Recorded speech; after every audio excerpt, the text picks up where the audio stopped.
This summer, unlock your potential with our summer workshop. Join our dynamic online courses, designed for everyone aged 13 to 75, starting June 1st through August 3rd with Mbwebe Ishangi of the Crypto Woke Financial Sustainability Movement. Dive into financial education for adults or gear up for success with financial education for student athletes. Teens and young adults can build their financial future, and everyone can explore the wonders of STEAM. For just $149.99, you get access and can invite 3 friends or family members to join you or choose their own course. That's for people for one low price. Workshops start June 1st and run through August 3rd. Sign up now and invest in your future.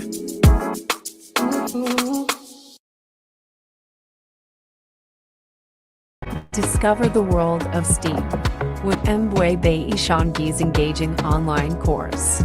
From slave ships to steamships, STEAM stands for science, technology, engineering, arts, and math, fields that drive innovation and creativity. Perfect for families aged 13 to 75.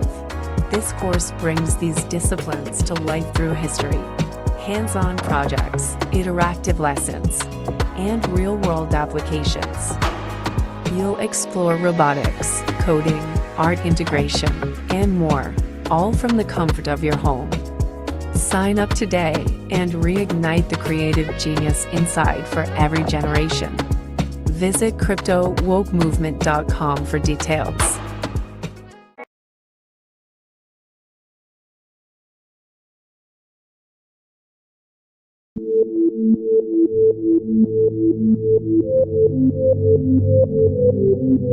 Welcome to WTF, Ways to Freedom podcast show, where we explore all areas that bring freedom in state of mind, body, and spirit. Sit back, open your mind, and take a journey with your host, Mbwebe Ishangi.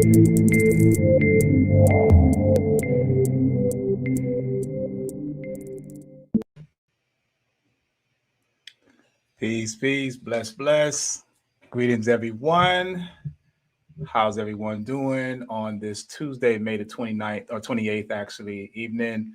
We are back at it again. We are here again. We're blessed to be here. I am humbly thankful for everyone that is chiming in, whether you're chiming in live or you're going to catch the replay. Wishing you and yours continued abundance and prosperity. I'm feeling really good today. I'm feeling really good today about today's episode. Interestingly enough, this is our 9th episode. And wow, I remember we just did the first one. I remember we did the pilot. So, we're going into our 4th week. And we're rolling. And I'm really feeling good about the flow. Hoping you all are loving the engagement, the topics of tonight. We hope that it's going to be no different. Definitely something that will spark your interest. You'll walk away with some nuggets that you feel are fruitful to your understanding of what we're dealing with in this realm and how we can apply that to our ways to freedom path that we're trotting. I hope everybody's well. We're in the last few days of May. So the temperature is getting, I'm sure in your areas, we're in the summer months. The solstice is not that far away. So, really in the festive mood of life and birth, rebirth. Spring is that rebirth period. We're about to come into approaching maturation, the stages of teen to adulthood as far as the year is concerned. And then in the fall, we have the decay. And then we have the winter of the hibernation and the rebirth. That's how we do it. Change, transformation, rebirth. That's the way things are. So for those that are here live, I appreciate you tuning in. Feel free. Greetings, Sister Kidra. Always a pleasure. Giving thanks for you for being consistently coming in. Definitely, if you would like to chime in, the chat is always open to, just sending gratitude. Greetings, Sister Angie. Blessings. I'm giving thanks for chiming in. If you all would like to also just say where you're from, you don't have to, but, the fact that you're just saying what's up, I appreciate that. Appreciate you tuning in tonight. There's a plethora of other things you could be doing. So I'm always humbled. And I never want to go without saying how grateful I am that you do take time in to spend these evenings with me. We have been going again in our fourth week. We do every month, Tuesday through Thursday at 9 p.m. Eastern Standard Time. So, we got another headbanger for y'all tonight. Another headbanger. I feel is going to really be something that's going to trigger some thoughts, whether you're in the tech or not. Hopefully, by the end of this podcast, you will feel the need to consider knowing a little bit more about it, because it's going to affect you whether you engage with it or not. You will be affected by it, as it seems. And so it's better for us to figure out, what's going on and what is in store. Great blessings, Sister Vol Vibration coming through. Appreciate you coming through. But yeah, so hopefully you all are have had a great weekend.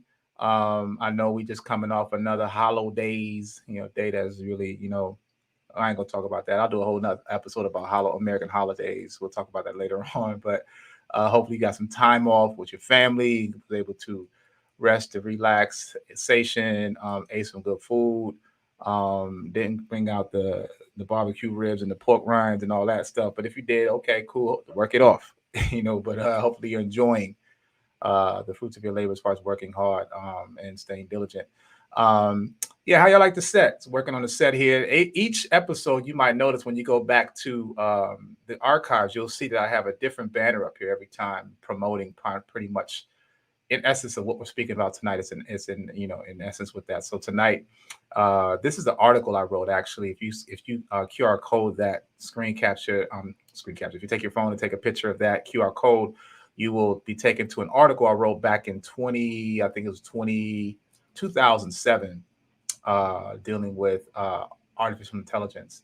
And so, not that I'm early up on it, because people have been on it much earlier than I was, but I do feel like, I've been talking about it for quite a while, and I figured, why not for the 9th, which is a power number, for the 9th episode, why not we talk about AI and what's happening, right? So so that's what we're gonna talk about tonight. The episode is let's talk about the pros and cons of AI.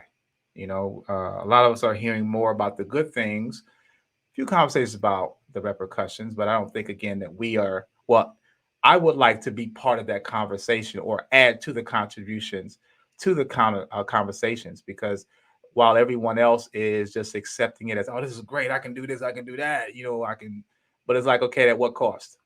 You know what I mean? So that's the thing is, Brother Gerard, blessings, General. Appreciate you coming through every night. Appreciate you. Salute.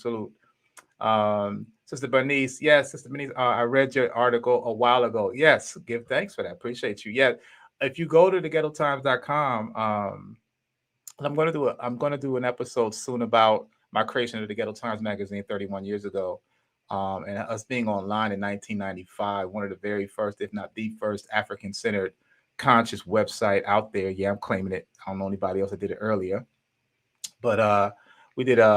We have over 500 articles online right now that I've written since 1993 that cover all areas that we talk about, even in ways to freedom here in the podcast. We cover those 10 areas of people activity. So feel free to hit that QR code that you see right there.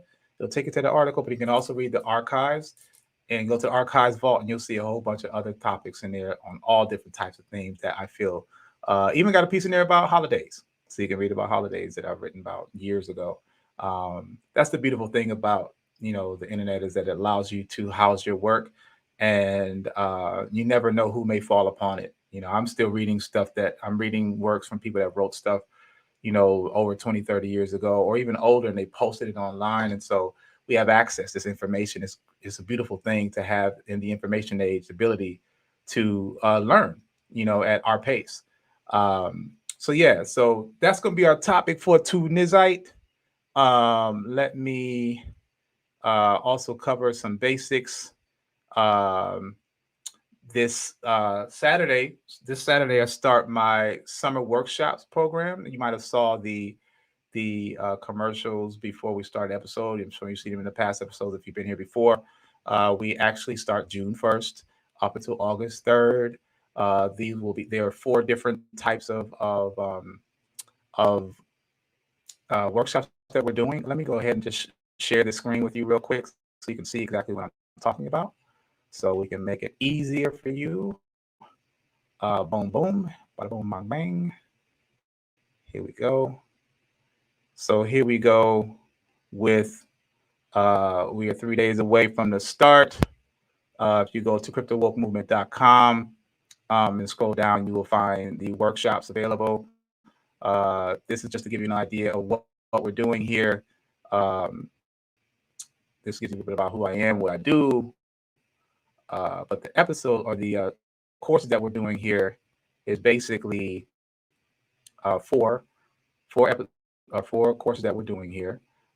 There's going to be adult boot camp, financial literacy. There's going to be graduation boot camp for uh, for high school students, young people from middle school, ages 13 to 25, basically 13 to 25, and then adults is for 25 and up to 75. And so also we have the uh, one for student athletes.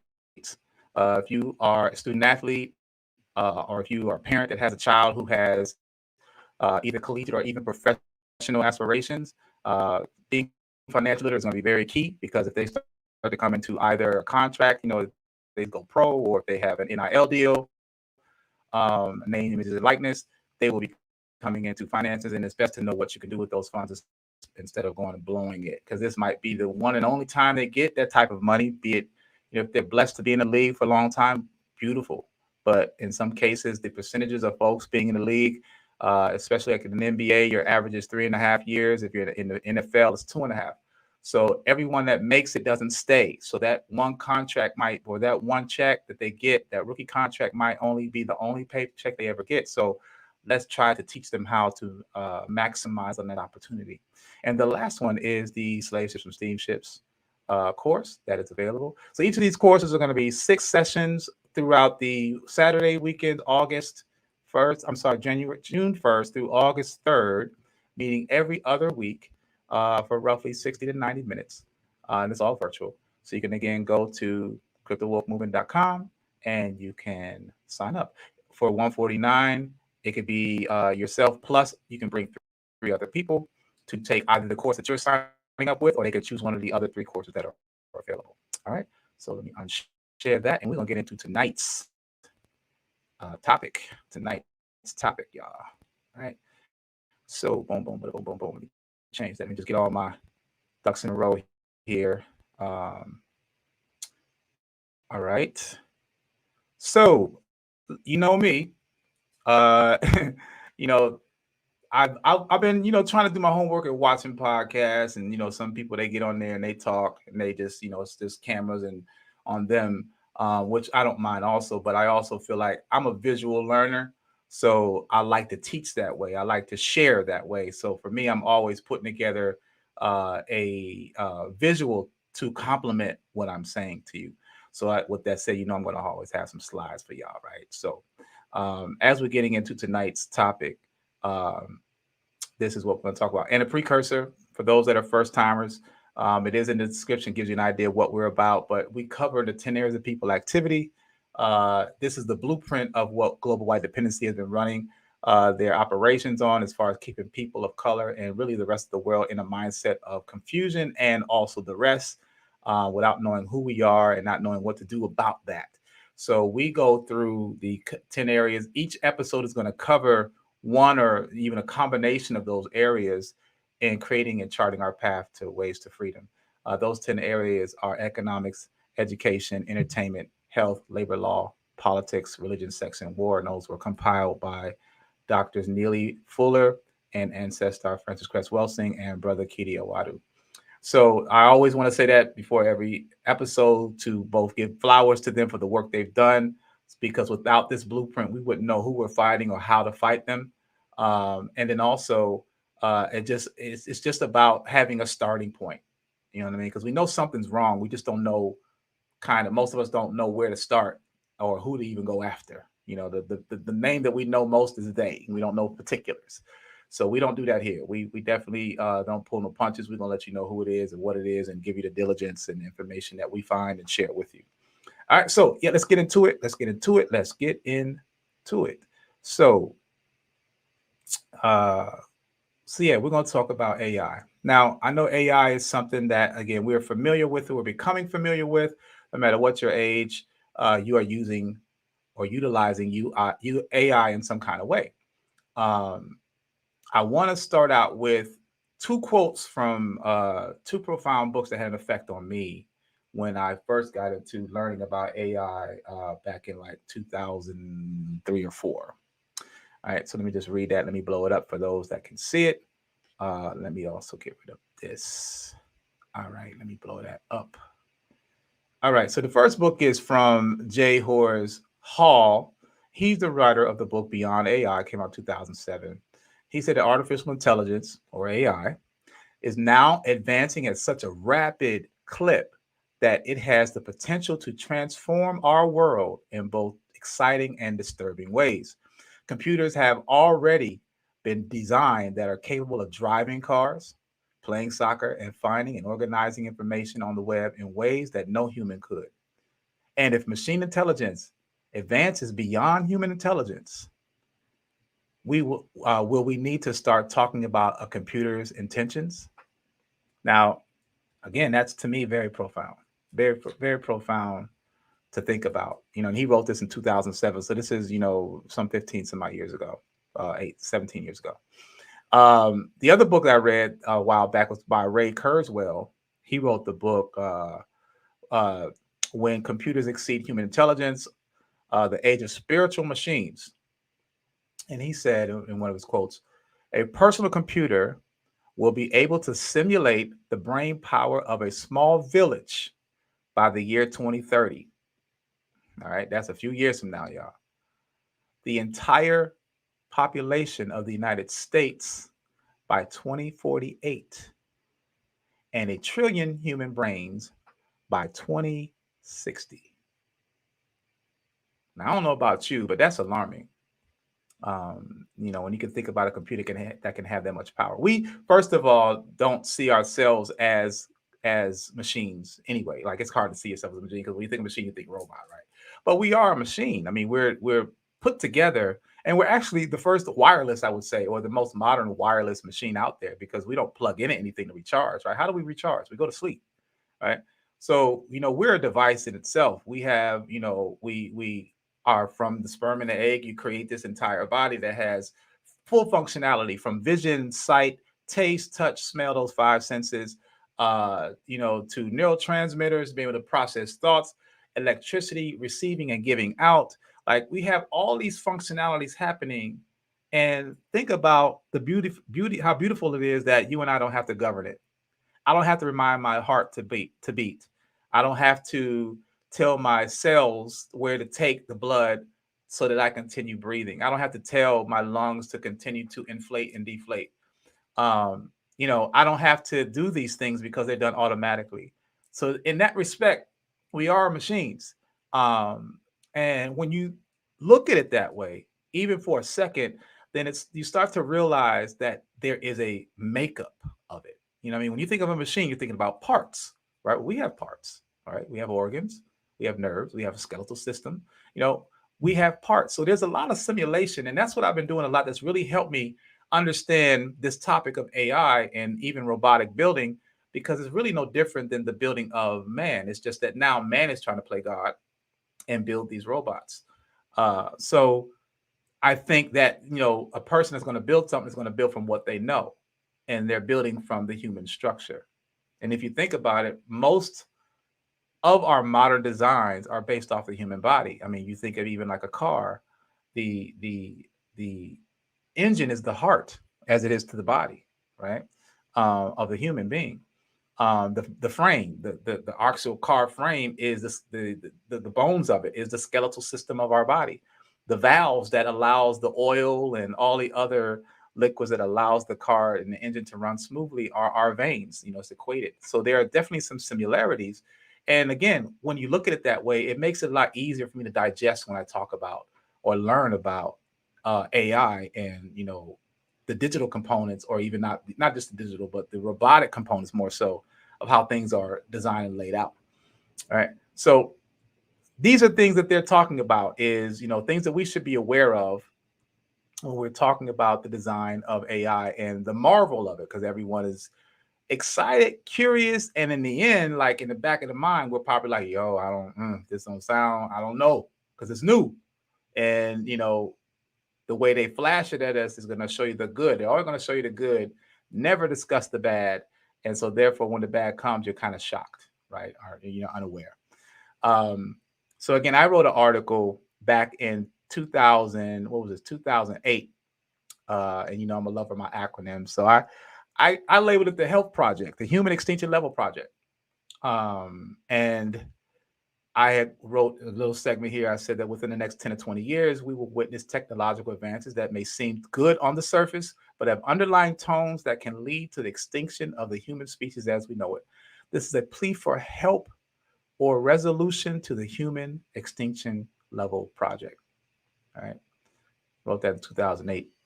Uh, then there's Joseph Weizenbaum, who's a computer programmer. He's a computer programmer that actually was empathetic about the fact that, hey, I'm creating computer programs, but I'm also mad that I'm doing it because eventually these computer programs are going to be stronger and faster and smarter than us. So it's kind of like crazy. Like you got Frankenstein, mad he's creating a Frankenstein monster, and he continues to create it. Ain't that crazy? But he said that the computer programmer is a creator of universes for which he is alone. He alone is the lawgiver. No playwright, no stage, no director, no emperor, however powerful, has ever exercised such absolute authority to arrange a stage or a field of battle and to command such unswervingly dutiful actors and troops. So, again, you got this guy that's basically saying, hey, I'm creating this thing. And, although it's something to be marveled about, this shit gonna backfire on us eventually. And it's crazy because that's what pisses me off about, these Caucasoids, man, is they create these things, they create these problems, and then they leave the residue for generations later to have to deal with. And they just get worse and worse each time. And I think with this, if you want me to be clear, I do see some positives about AI, but I also see more negatives than I do positives. And unless we get involved in this space, we will fall victim. We might not see it in our lifetime, but our children, and I absolutely believe our grandchildren, will be receiving those blunts of blows if we don't do anything about it. All right. Sister Jacqueline Lamar, greetings. She says, great discussion on AI. Give thanks for tuning in. Yes, I hope that this will be fruitful. Sister Angie says, I remember your article. It was on point. Madase Pa, give thanks for that. I really appreciate you all for tuning in and again, reading my works and tuning in and listening to me run my perspectives. Again, it makes me want to continue, because that is the point, is to try to each one reach many. I'm trying to reach as many as possible. It isn't about me. It's about the discussion and what we can do about it, right? So let's get back to where we is at, right? So the point is I was making is that it's kind of too late to turn back because it's already happening. We are in 2024, and most people are just now really understanding what AI is. So we're always late about it, and so as far as stopping it, it's too late for that. So really, what we should be looking at then is, as we understand it, is what can we do to lessen the blow, try to circumnavigate it, try to get some control of it, at least, from our perspective, because if not, then we will be receiving whatever they have in store for us. And I've talked about that through our past podcast about, someone else designing a plan for you if you don't have your own, and what they have planned for you, not much. Right. So the window for America's involvement is no longer unilateral. It's not a inside the shores issue. It is a global thing that is happening. And the competitive gap has lessened. It's like everybody's getting involved now. You know, China has made AI a priority, aiming to lead the world by 2030 within the next 5.5 years. Canada, they have a Vector Institute in Toronto, where they're the world leader in deep learning. Deep learning is basically, for instance, now, like I was just looking on Facebook, the feed on Facebook, and it is transcribing real time, meaning it's actually writing out what I'm saying right in real time. So it's listening to my voice, processing what I'm saying, and putting it on the screen in seconds. So that's deep learning. And it's going to learn the words I use and the type of vernacular and accentual way I use them. So there's not a way around it. You know what I mean? Unless you just totally go off grid, right? UK, $1 billion to establish a national AI council. In South Korea, they have a 20-year AI plan constructing a $2 billion AI focused research center. So we already have these other countries that are in the game, putting heavy skin into it. So, America can't even sit back and say, well, we're not going to participate because one, the ego's too big. Secondly, it's going to put them in a space where they would not have a say in the direction of where things are going. And, again, that's the ego. They've always wanted to be at the head of the thing, right? The head of the beast. Sister Kendra says, I am working on a project now with AI in healthcare to do patient clinical reviews to ensure payments from insurance companies. Exactly. Over 50% of the industry has now implemented AI in some kind of way. So your job, whether you know it's using AI yet or not, it definitely is in the process. It's in the makings. If you want to know more about AI, there's an actual documentary on YouTube here on the bottom here. You see the In the Age of AI. And it was pretty good. Frontline put it out. I watched it a few years ago. I'm sure it's still online. You might want to check it out. It gives you a better understanding of clinical, using all the big words and stuff. I don't do all that. I'm going to make it as easy to and palatable as possible. So with that said, I was like, well, let's get an idea of what AI is. Like, that's the natural question is, what is it? Where did it come from? How did it come on the scene? Who's behind it? Who's the names, right? So Wikipedia's definition of the history of artificial intelligence began in antiquity with myths. So it ain't new. As I mentioned, it's not new. With myths, stories, and rumors of artificial beings endowed with intelligence and consciousness by master craftsmen. Now, I want to expound real quickly on the word usage of the word myth, because I've recently learned that the word myth actually breaks down to define as to speak. So if you know anything about our African customs and traditions, there was not a lot of writing, because if you wrote it down, that means you really didn't understand it. You didn't really know it. You need to be able to recall. So you were told to orally be able to speak what you've learned. So when we talk about myths, a lot of people say myths weren't real. Like we talk about Greek mythology, right? A lot of those were not real people. Even some African deities are mythological, but they live through story, they live through sound, they live through the word. So that's one thing I wanted to expound on real quickly, just so when we talk about myths, is that it doesn't mean that it's not real. It actually means that it was it propagated, or it lived, it went through time, not necessarily written in books, because books don't really have a long shelf life when you talk about thousands of years, because paper degrades and all that kind of stuff. But we're talking about, information being passed on through the word. All right. So let's get back to that. So the seeds of modern AI were planted by philosophers who attempted to describe the process of human thinking as the mechanical manipulation of symbols. Underlining this work culminated in the invention of the programmable digital computer in the 1940s. So we're going back to at least 80 years, y'all. 80 years. A machine based on the abstract essence of mathematical reasoning. This device and the ideas behind it inspired a handful of scientists to begin seriously discussing the possibility of building an electronic brain. All right. So again, this isn't something new, robots and all that stuff. It's always been, they've wanted to create, something new. They want to create a brain, because this is man wanting to be God. So even in the scientific realm, we see this, right? So let's continue. The field of AI research was founded at a workshop held on the campus of Dartmouth College, USA, during the summer of 1956. Those who attended would become the leaders of AI research for decades. Many of them predicted that a machine as intelligent as a human being would exist in no more than a generation, and they were given millions of dollars to make this vision come true. So people are investing in this idea of men creating you know AI. They put in millions of dollars, but then there was some setbacks, and in these setbacks they called it like an AI winter. Like we usually have a crypto winter where cryptocurrency didn't do well for a while, for a number of months. We had AI, same scenario, so people were pulling their monies back. This happened in the early 70s, late mid 70s, and into the 80s.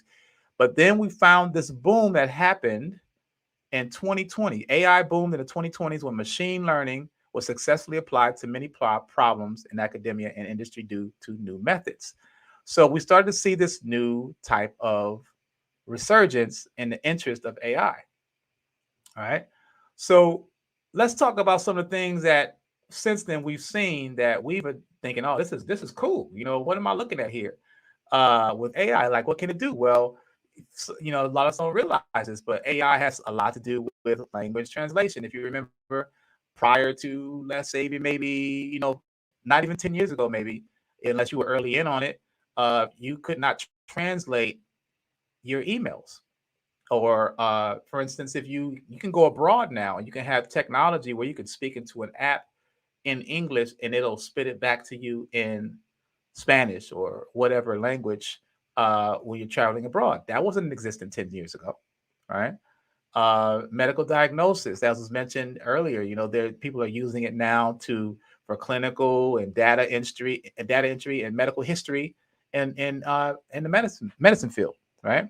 Also, surgical procedures. We're starting to see that robots are the ones that are doing suturing. Bariatric surgery. I used to work for a bariatric surgeon. They were going there with their hands, and you got to be steady because you're in there cutting delicate pieces of the body and internal organs, and one slight miss and the person could bleed internally. So now you're having robots doing the suturing, doing the surgeries, doing the sewing up, things of that nature. It's going to see more and more commonly. We're going to see that.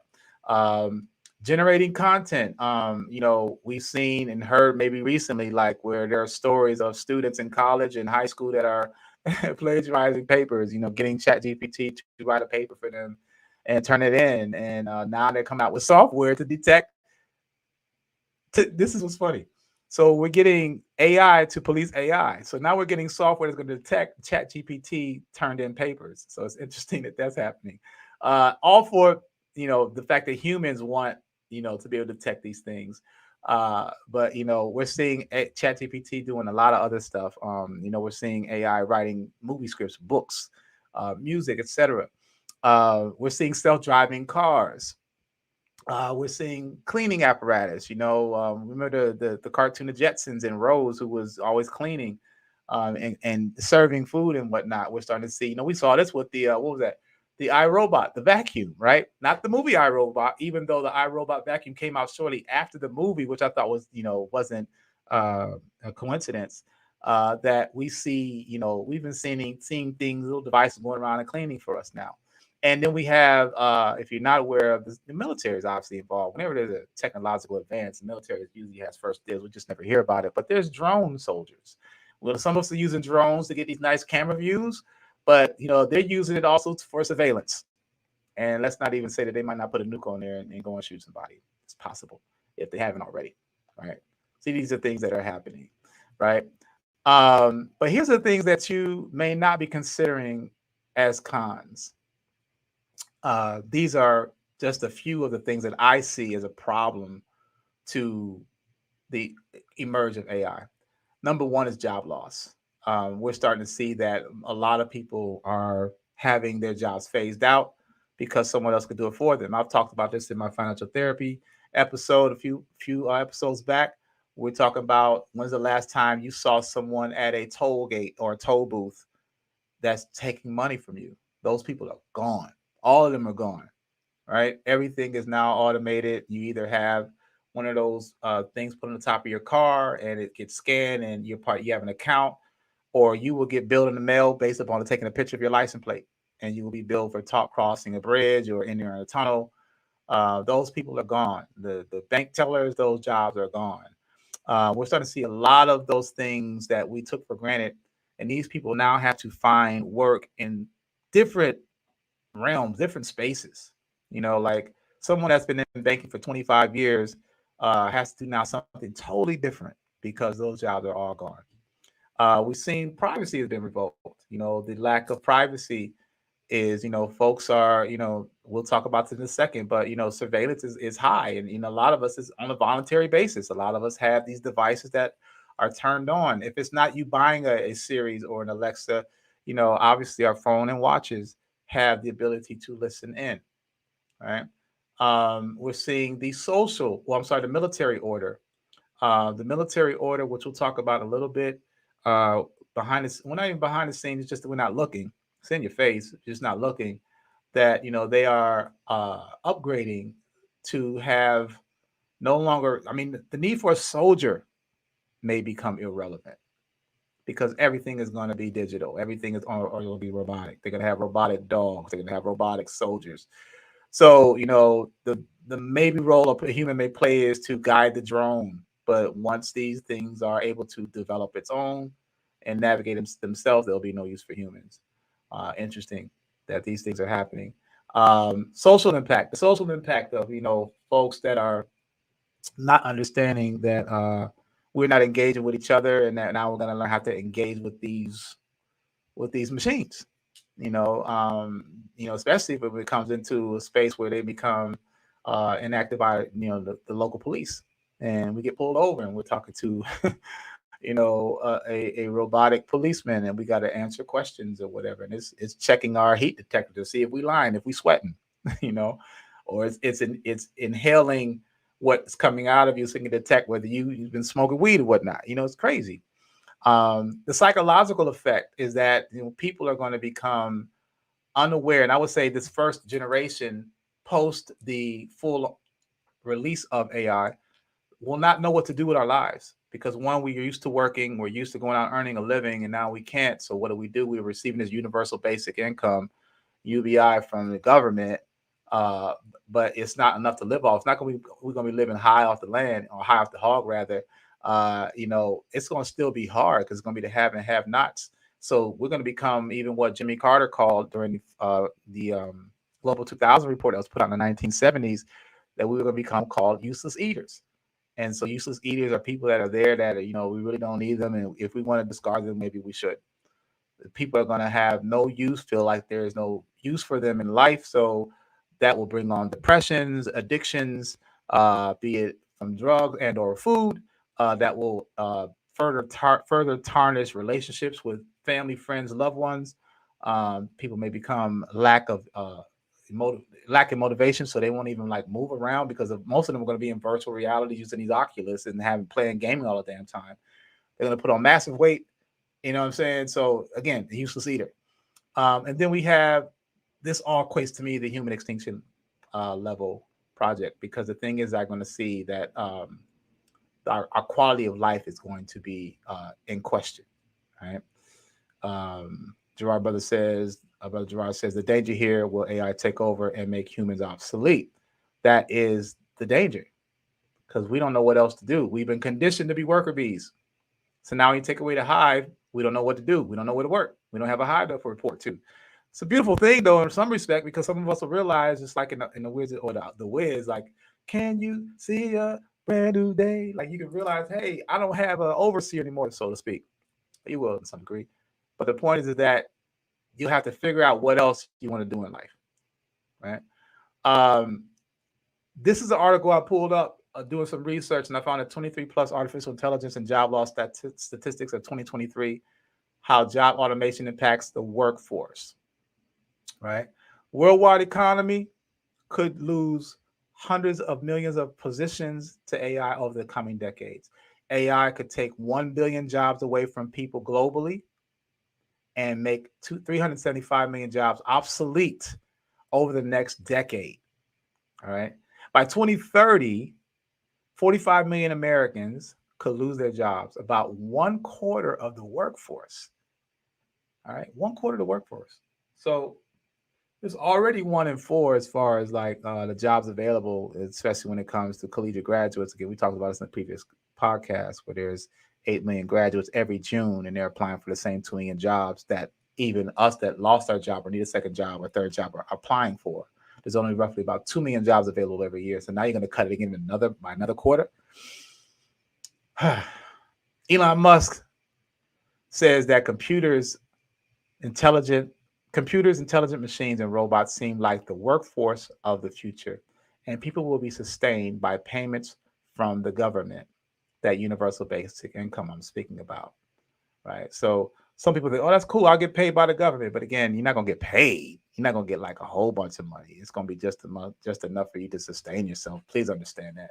They ain't trying to have nobody doing nothing. That's not the way the Caucasoid thinks. They ain't trying to free you up. They're still trying to have you tied in. They need you to consume, because that's one thing that robots can't do is consume. So they're going to need us for that. So that's just to let you know they ain't trying to kill us all off immediately, because they need us to consume. If we don't consume, they don't make money, right? So can machines develop conscience is really the next page I want to turn on this, is because we've seen the job piece of it and the effect of that. But the real question I'm intrigued about, that I always am asking, is how smart is this AI going to be? And if it's going to exceed the intelligence of the mind, of the human mind, then obviously it's going to want to defend itself if it's ever attacked, if it's ever challenged, right? So maybe question, can machines develop a conscience? And once it does, I think what it'll also do is it will learn to self-repair. All right. So understand this now. Right now, we see things that are being designed. We see things that are being designed. And right now, it's humans that are developing the software, writing the code, putting the parts together, blah, blah, blah. All those things are being done by human. However, once the machine becomes intelligent enough to be able to reproduce, because there are machines that are creating machines, but they're being, built by people. When you go into an automobile industry and you see how cars are being built, obviously man built that machinery. The I forgot what they call it, but the line, each station that cars are made. But let's not be naive to think that the computer is not smart enough to figure out how to recreate itself, right? And then when it's in that space, then we might not be able to shut it off or shut it down or govern it at all. So when we look up the definition of the word conscience, it says that it's an inner feeling or voice viewed as acting as a guide to the righteous or wrongness of one's behavior. We find a lot about a person's conscience, especially when they are attacked or when they feel in jeopardy. So we think about computers, and we've seen the movies, y'all. The movies are out there. I don't need to list them, but the movies are out there where we saw that there are some that machines, they developed a conscience, and someone was trying to shut them down or control them, and they fought back. They like, no.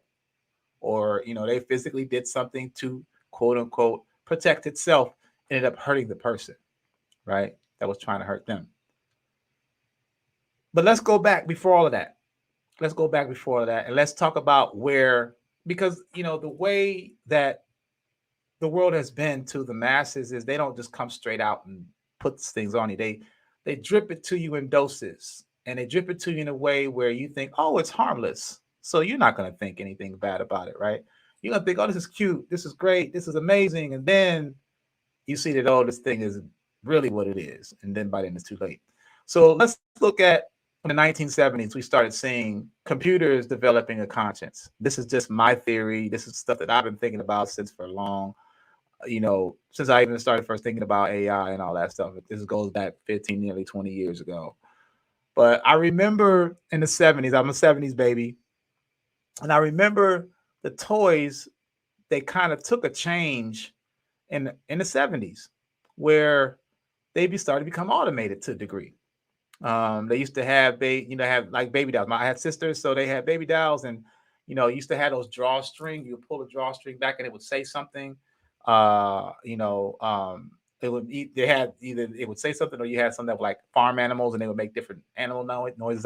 You probably always had it. It was like the little circular thing by Mattel, and it would point to like you would pull the thing, and it would spin around, and it would hit like the frog and make frog noise. Those type of things, right? That's all machinery. That's all computers. That's all chips. Behind when you break that thing, that shell, you look inside there, there's a computer chip to some degree that's governing the actions or reactions to what happens once you pull that string. We also started to see movable dolls. You might remember the Baby Dadaway. My sisters had one. And I marveled at watching this doll baby crawl. You put 2 batteries in the back, turn it on, and all it did was just crawl, right? But the fact that it was moving on its own, wirelessly, was fascinating to a lot of people, even to myself, because the toys that you're kind of used to, they just sit there and they move when you move it. Now they're moving on its own. So we started to see the involvement of did I say Baby Alive? Oh, I said Baby Alive or Baby That Away. But we started to see the evolution of AI being put into on a minute scale, a little drip level of that, right? So this is what got me to thinking, because we started to see within that decade it evolved pretty quickly. The first baby dolls that when you do the drawstrings, they might have said 5 different things. So you pull the drawstring and it says, "I love you." And then it says, "What's your name?" And, "Oh, I'm hungry," or "I got to use the bathroom," whatever, right? So it says roughly those 5 things in random, right? And I used to, as a kid, just sit there and pull it because I wanted to predict what it was going to say next out of 5 choices. And most times I was wrong because, it's 5. So sometimes I got a couple right in a row, but it wasn't the same order every time. So that made me wonder, well, how does it know what to choose, what to say? This was my first experience with algorithms, and that's what that really is like it's starting to choose based upon a pattern of what it wants to say. And so then they started evolving these doll babies to speak more than 5 things. Now I can say 10 things. Now I can say 50 things. Now I can say 100 things.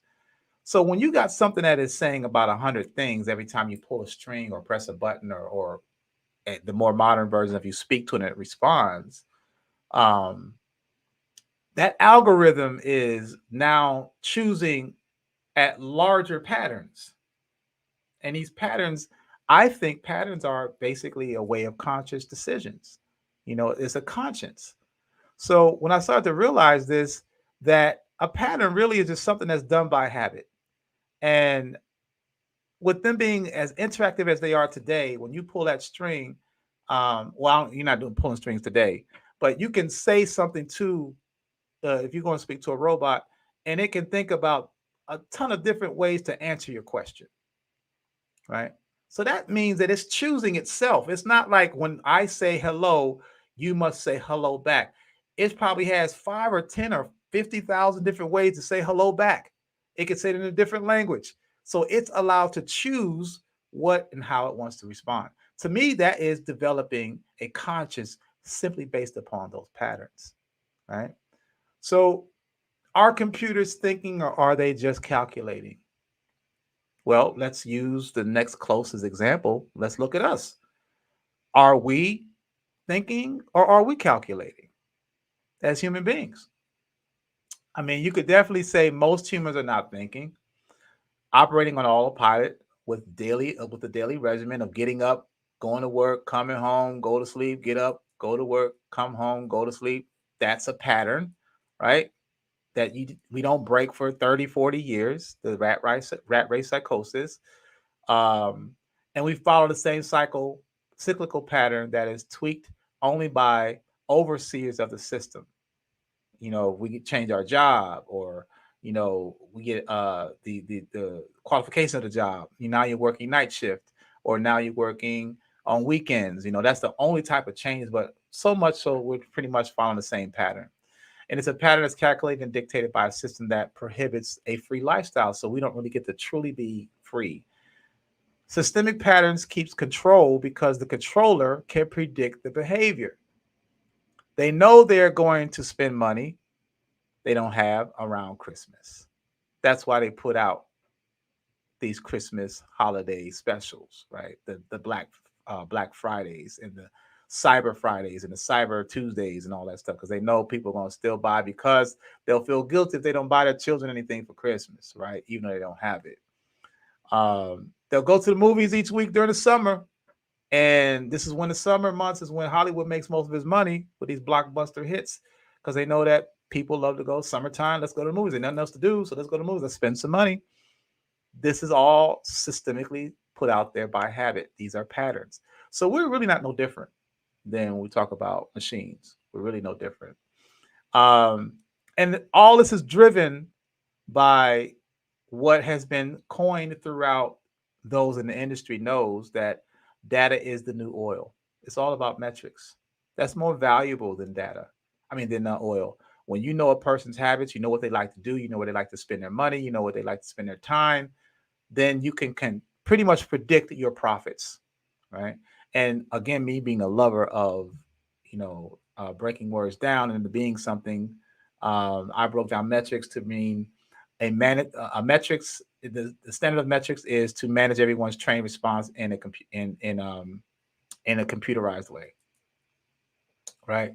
So computation is the data analytics. When someone knows what they're doing, how they act, then they can predict. We've had this. I'm sure you've had this experience where you're having a conversation about something, about an item that you might want to get, and then you get on your phone, and then next thing you know, you turn on Amazon, and this pops up, or you get in social media, and an ad for the very same thing you were talking about shows up. How is that happening?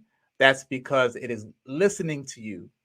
And we're wowed by it, like, wow. And then later that night, we'll still end up buying it. Nevertheless, we still going to end up buying it because of agitation propaganda. They know if we put the information out, that people are going to gravitate towards it, right? If I keep putting it out there, nudging you that, hey, we're here. I'd even get stuff from, if you have an Amazon account and you got stuff in your cart and you don't buy it yet, think they're not going to send you a reminder? I get pings all the time. Hey, did you forget about this thing you want to buy? So they're letting you know that they're watching you and they're pushing you to press that buy button to spend that money. This is all metrics driven. Metrics allows them to predict their profits. Okay, so we're talking about all the FANG institutes. FANG stands for Facebook, Amazon, Netflix, Google, and Apple. Some says FAANG, but these are the top corporations that make money based upon pattern behavior, and they have devices to help predict and create that space. Okay, so all this, again, systemic. If there's anything you'll always hear me talking about, is systemic. These things are created by design to make you believe that this is just you doing it on your own volition, when in actuality you're being coerced constantly. So the growth of AI. Let's talk about some of the growth we've seen. Integration of AI and machine learning. Machine learning is something that, again, we don't understand the terminology, but machine learning is basically them eavesdropping. They are mimicking, they're learning your habits, and then they want to turn around and mimic them and do it the same way, right? So if you like what you've been hearing so far, please, I didn't say this in the beginning, please do me a favor. Your time and energy is currency, and one way to help with me in keeping this channel viable is simply by subscribing. Number one, if you haven't. Number two, please, if you would just like this podcast. If you are on YouTube, go ahead and like it. If you are watching on Facebook, yes, you can like it there too. But if you also wouldn't mind doing me an extra solid by hitting the link to YouTube, coming over to YouTube and liking that too. That's where I'm trying to grow this platform to get into 500 subscribers as soon as possible. So even if you've already subscribed and you've already liked, pull somebody in next with you. Share this episode with someone. Go back to the archives and let them know about the other pieces that we've done. It really, truly helps me expand and get this word out, because that is really what the whole goal of this work is about, right? So did my chair just pop up? Okay, let me fix my chair. Okay, that's fine. All right, so again, Madasi Pa, give thanks for that of liking and sharing. This is all about getting that information out there, y'all. So when we're talking about the growth of AI and the integration of AI and machine learning, since 2022, we've seen AI grow exponentially. Machine learning allows voice assistants to learn from user interactions, understand context, and provide better, more personalized responses over time. Did y'all know the GPS system is it ain't new? It's been here. Actually, was started in 1959 by the Navy, who is looking for submarines. They want to be able to detect submarines. So I have a clip that I want to share with you. I have a series of clips I'm going to be showing you throughout the night. But here's the first one I want you to check out and see what this is about. Here we go.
Yeah, so that was one example of one of the earlier, the first GPS. It was basically a paper scroll rolled up, and it was tied to the accelerator. So when you would press, on the gas, this thing would move with it. So that was pretty interesting that they did that something like in the 1930s. So they didn't have digital screens yet. You know what I mean?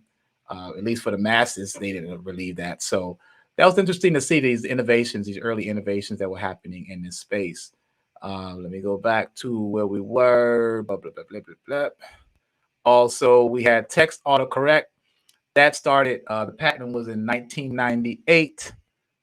We know now, and I still get upset because I be texting and stuff just be messing up and whatnot, damn typos. But autocorrect is something that we see not only on our phones, we also see it on our in our software. If you're using Microsoft Word or whatever you're typing with, or you're typing something, you're definitely going to be able to see that it'll even correct some things or suggest that it doesn't recognize this word. This was founded by Dean. I'm going to mess his name up. Hachimovich, who worked for Microsoft. He noticed that the glossary could be manipulated to correct typing errors, and he wrote a bit of code designed to correct the word "the." A lot of us misspell it as TEH. So that was basically where he started. He wanted to deal with that issue because people oftentimes would type the word wrong. So that's where that genesis started. Then we've also seen the growth of voice search optimization. A lot of us have Siri, or we might have, be it we have Siri on our phone, on our laptops, on our TVs. It's everywhere now, right? We're using Siri, asking questions all the time. Simple questions like, Siri, how do you make this? Or Siri, what's the temperature outside? Or Siri, what time is it? If it's not that, 2-3 years later, after Siri was founded, Alexa came out, and now it has over 100,000 skills. 100,000. I can't even think of 10,000. But Alexa has over 100,000 skills, ranging from games to productivity tools. I.e., it can switch off lights. It can tell you the news, shop using your voice. And then there was Google Assistant. Their version came out in 2016. I want to play a clip here of why you shouldn't put Alexa in your bedroom, and for one of the obvious reasons. But this is also a video that came out I want to share with you. Let me make sure I have it right. Here we go. If savvy, then chances are you have Amazon Echo devices installed in your house. Now, experts have warned that you can keep your device anywhere in the house, but you should not keep it in your bedroom. What's the concern? Privacy breach.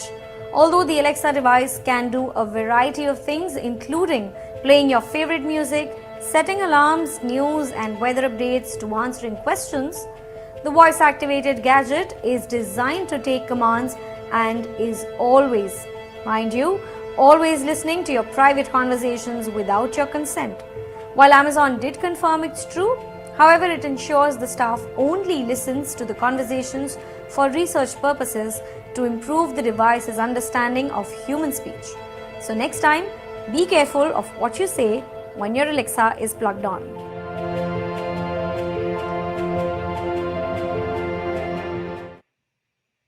And that's real, because some of us have our most, what do they call that, pillow talk. We have our most intimate conversations in the bedroom. I understand the I guess someone would say the benefit of having it is because you could just say, hey, Alexa, do this, or do this or that. You know what I mean? Instead of you having to get up and do it, like turn the music down, or change the channel, or turn the light off, or turn the alarm on in the house. I understand those things. But I also think about, it's not just waiting for you to, when you say Alexa, they actually have software now for both, I think, Siri and Alexa, where you don't even have to say Alexa anymore. You say, hey, or I think it's a Google Translator. You don't have to keep saying Google Translate or hey Google. You could just say, what's the temperature? And it'll tell you. So that means it's always listening and waiting for a prompt, but not just for that command, but it's also listening and gathering. When I say that is the new oil, it's gathering information. You might have had an argument with your lady, or you might have had, you might have told a passcode to outside yourself. Like you might have been talking to yourself, writing down the passcode, and it just listened to what you just said. So who has access to that information? Hackers. It's a hacker's dream to be able to eavesdrop on what you're doing, and not just in the hackers, but the companies itself are gathering data. And the funny thing about it that really, really hits me is, like, you figure, well, how can they store all this data, right? Where are they going to store it? The cloud. The cloud is a fictitious thing.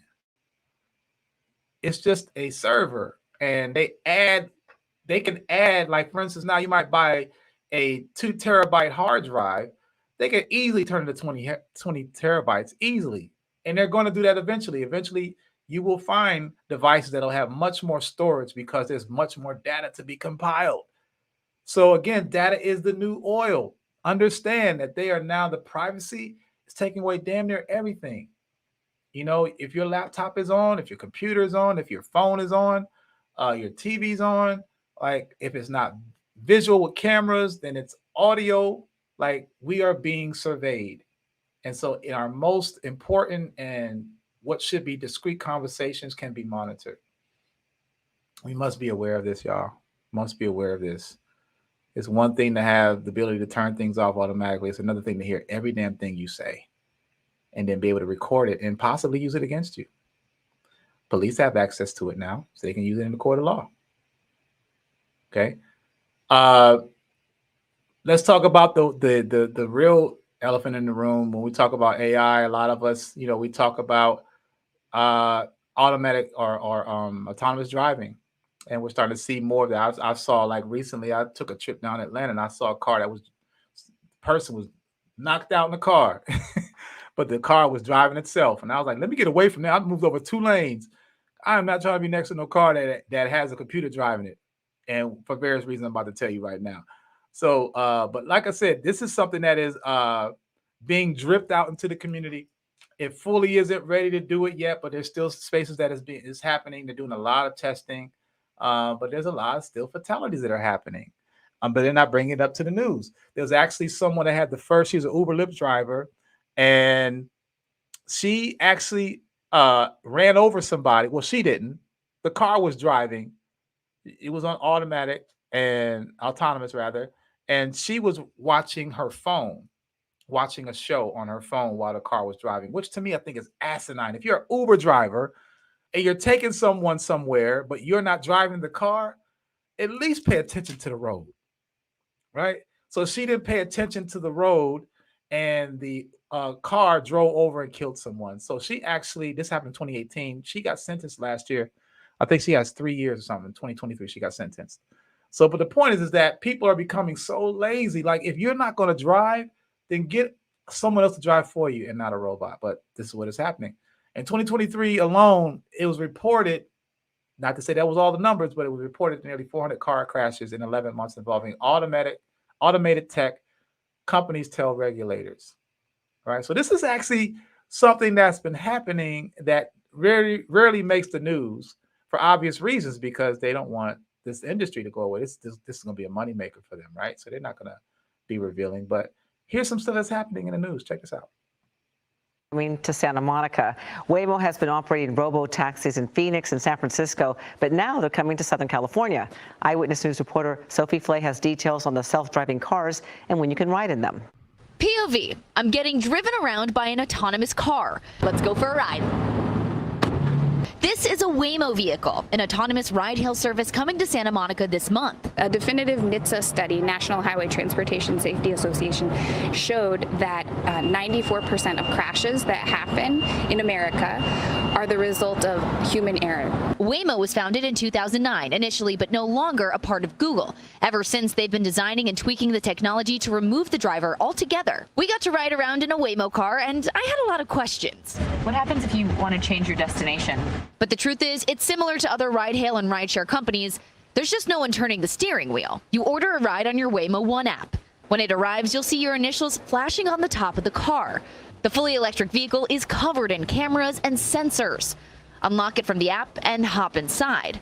As a rider, it definitely takes some getting used to, and it turns heads. What do you think? You control everything yourself except for the driving, of course. From music to temperature, even giving you a map and estimated drop-off time. With more self-driving cars hitting the road this month, the ongoing debate continues, balancing safety assurances with questions about autonomous transportation in real-world scenarios. We believe by removing the human element from driving, we will save tens of thousands of lives every year. You'll find Waymo vehicles in cities like Phoenix and San Francisco, and coming up on October 11th, you can hail your own right here in Santa Monica. Hello, I'm Mark Brown. Get more great ABC. All right, here's another one. Sister Denise says the car can be controlled by someone else by having a device that can stop your car if they want to pick you up for any reason at their discretion. Exactly. Not just stop you, but, can be fatal. They can take over, the driving. Check this out. Check this video. Wild video tonight that's been viewed millions of times on social media from the moment a Tesla in self-driving mode nearly crashed into a moving train. Look at this. There's some sort of fog or haze. Oof. Here it is. They're coming through. And then that's what happens. Now, the owner of the car swerves just in the nick of time. The owner of the car says the self-driving technology did not detect that train. The car did not stop on its own. When you see it brake there, that's from the guy slamming on the brakes on his own, crashing right before coming to a stop. Now, documents from Tesla show the car was in full self-driving mode at the time. The car's owner tells NBC News he takes responsibility for the accident, but he said he also believes Tesla's self-driving technology is defective, at least in his car. Tesla did not respond to a request for comment. I want to bring in Ben Goggin, who's joining us now. This seems like it's catching so much attention, Ben, online from people who are interested in self-driving technology because it highlights really viscerally a potential danger of it, at least according to this car owner. Walk us through what we know. Yeah, so what we know about this incident is that the car was going around 60 miles per hour in a 55 speed limit lane, so barely speeding, but the driver... Wait. The car was speeding, y'all. Even the computer was breaking the law. y'all hear that? The car was going 5 miles over the speed limit. Said that FSD usually takes them to that level. We know that it was going in the fully autonomous mode and that it did not slow down as it approached the train. So it matches what he said about the accident. It's not the first time that we've had this discussion or that there has been a discussion about Tesla and crashes and its self-driving technology. So, again, this is something to think about, is that you have a car that, you take your hands off the wheel and off the brakes and the gas, and you just let it drive, and you'll fall asleep, or you'll be on the phone, or you'll be reading the paper or whatever, doing your thing. Meanwhile, you're going 60 miles an hour.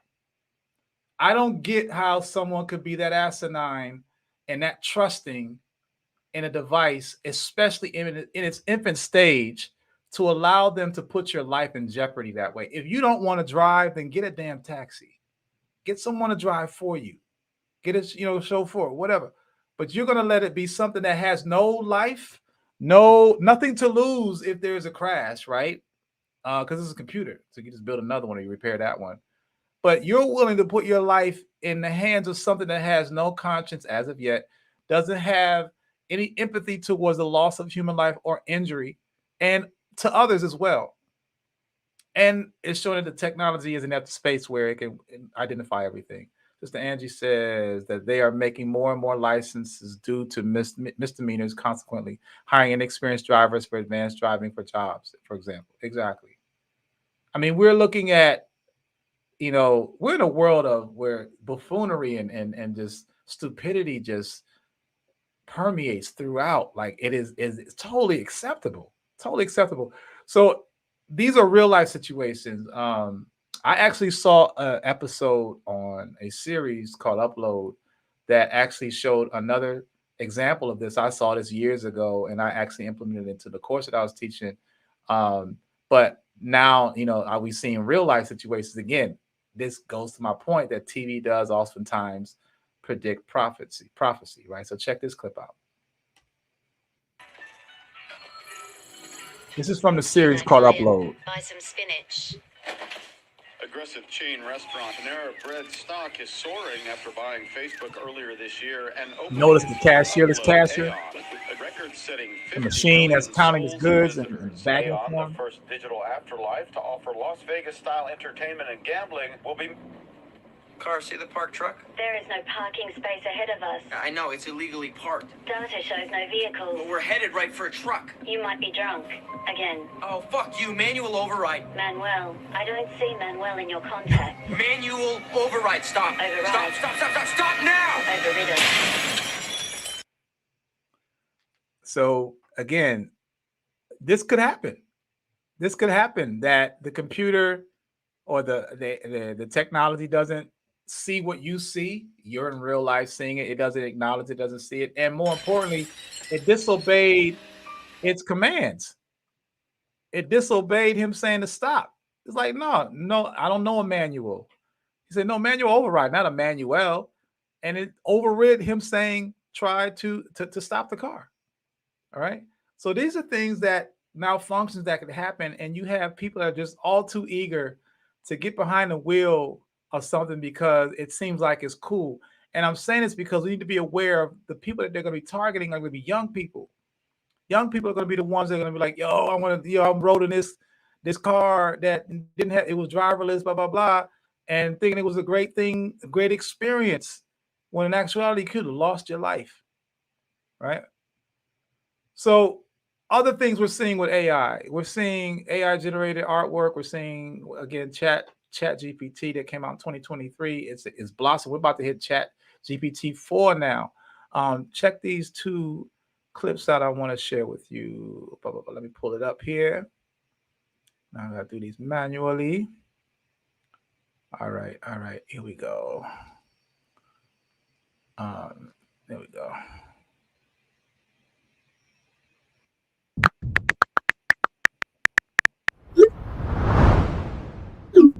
Shrek stood tall, adjusting his space helmet and gazing up at the rocket that would take him on his out-of-this-world adventure.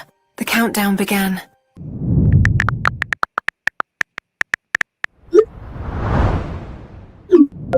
In a parallel universe, Barbie discovers a magical portal that transports her to a world beyond her wildest dreams. As she emerges on the other side, Barbie finds herself in a fantastical land filled with colorful creatures and glittering landscapes. Suddenly, Barbie is greeted by a group of talking animals. So we're starting to see all these new inventions where things are going to be made for you. All you got to do is put in a prompt and it plays for you. Well, we got Chat GPT to thank for that. So let me play this clip about Chat GPT because a lot of us don't really know what that is. Here we go. Chat GPT blew up the internet. The future is now. Chat GPT. Chat GPT. Maybe you've heard of it. Can it do that again? So what is Chat GPT 4? What's new in it? And what cool features can you try? Let's dive in. So the first cool new feature is that Chat GPT 4 can understand images now. It can do anything from analyzing objects in a photo to perceiving the context of an image. Snap a photo of your fridge and it will tell you what to cook. And that's only the tip of the iceberg. Identify objects, read packaging labels, or describe your surroundings. Just imagine how helpful this feature can be. Or just regular people who struggle to understand all those cryptic meme formats. Sure, its interpretations of jokes are a bit robotic now, but that's just a start, right? Another thing that makes ChatGPT 4 unrivaled is its improved memory. GPT-4 knows 8 times more words than the previous version and can handle inputs of up to 25,000 words. So not only can it write essays for you, it can analyze your texts, an entire book you give it, and it will remember it. And the final advantage of GPT-4 versus GPT-3 is in solving complex problems. For example, GPT-4 was in the top 10% of test takers in the bar exam, which means it was better than 90% of actual U.S. lawyers. Wow, record skip. What? It's doing better than actual lawyers. And in general, it will give you a much more streamlined answer to whatever question you ask it. So how to access GPT-4? One way is to use Bing Chat. We ain't got to talk about that. But the point is that this technology is advancing at a rapid pace. We're starting to see this stuff getting faster and faster, new innovations, allowing people to be drawn in to do more of it, use it more. And, you know, I've seen it where, you know, they'll take a book, you cover, like if you're in a book club and you don't have time to read the book, you can actually type in ChatGPT, the book, give me a synopsis of the book, and it'll give it to you. And it can even give it to you in audio. So you ain't got time to read it. It'll spit it back to you in vocal. These are the things that are happening. We think, oh, it's so convenient. Yeah, those are some of the perks, but there are also some other things that are happening behind closed doors. They're going to show you the bells and whistles first, but not going to show you the rust that's under it. You know, the poison that's under it, right? These are the things that we are facing. We've seen in Amazon, you know, these are one of the leading companies that are pushing AI along with Google, et cetera. Is we're starting to see that there's this big push for them to get you to start paying for your goods with your palm. The palm reader, right? So again, this is machine learning. So what is it doing? What you do to qualify to pay with your palm and not have to pull out your credit card or your debit card, which takes 5 seconds to do, is to have a digital imprint of your fingerprints, right? So now you can fingerprint to food shop. You know what I mean? Like fingerprints is one of the most valuable things attached to your identity that you could have.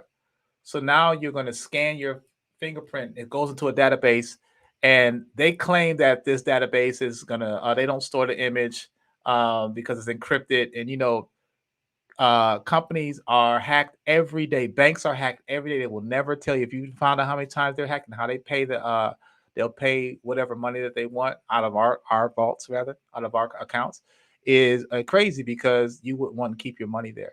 But we're seeing that these companies are being hacked all the time where they claim that, oh, your identity is safe. We saw that the 3 credit unions were hacked. They get hacked all the time, getting your credit report, your social security number and all that kind of stuff. Now they can get your fingerprints, right?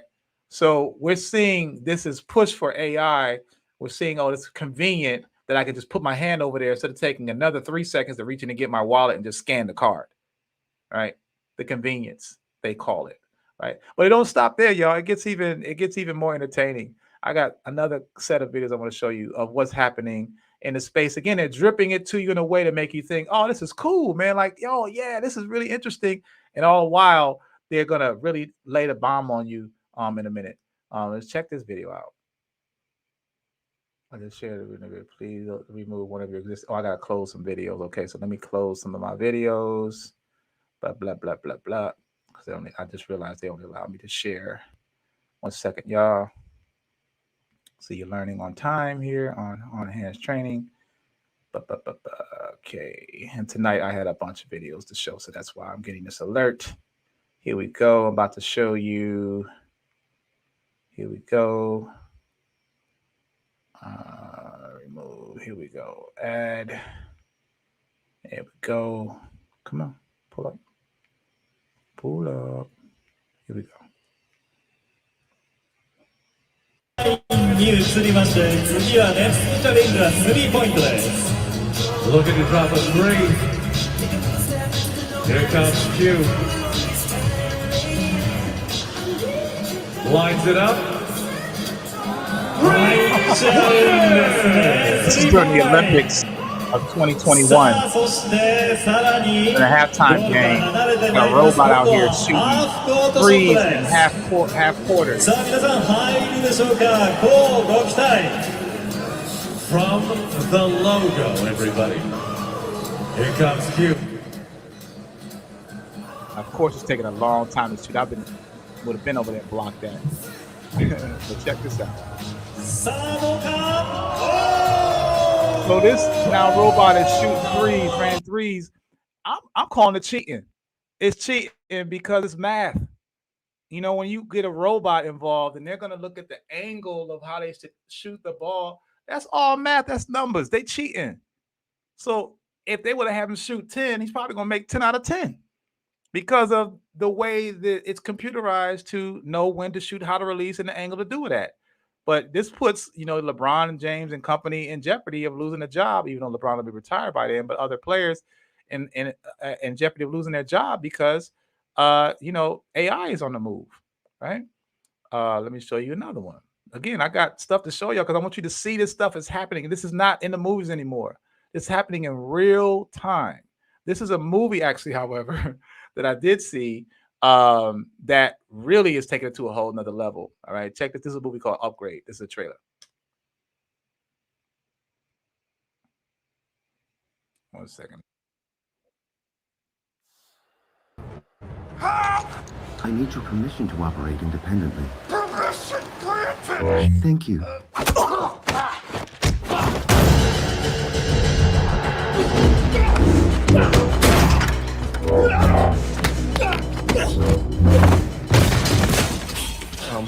Okay, Stem, what are we doing, man?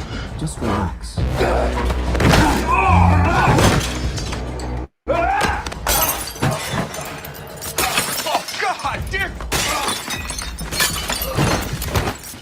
Oh, look, man, stay down, please.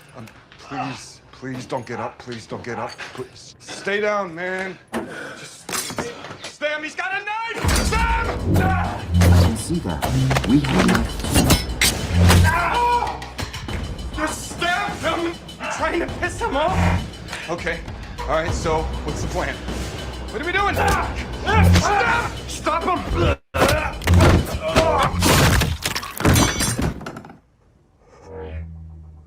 You now have full control again, Gray. So that was a movie. Sorry for the violence, y'all, but that was a movie that was dealing with this man who got in an accident, and he was paralyzed from the neck down, and his friend who was a scientist basically put a chip in his back called a stem, of all things, STM. It looks like a bug, but he put it in his back, and it was basically a computer, and this computer can now take over his body, gave him his movements and extremities, and it will talk to him inside and whatnot. It's a pretty interesting movie. It came out in 2018. You might want to check it out. But it's just talking about how, you know, technology is now being fused. What Elon Musk wants us to do is to be fused with technology. He said if we don't merge with technology, then we're going to be left behind. So these are the type of things that we are being faced with. And I got to show you another one here that is really interesting that a lot of us could probably attest to, that is happening. It's not even a craze anymore, but people are, you know, not even have to dress up anymore to put stuff online. I mean, because it'll do it for you. Check this piece out. Let me get to it.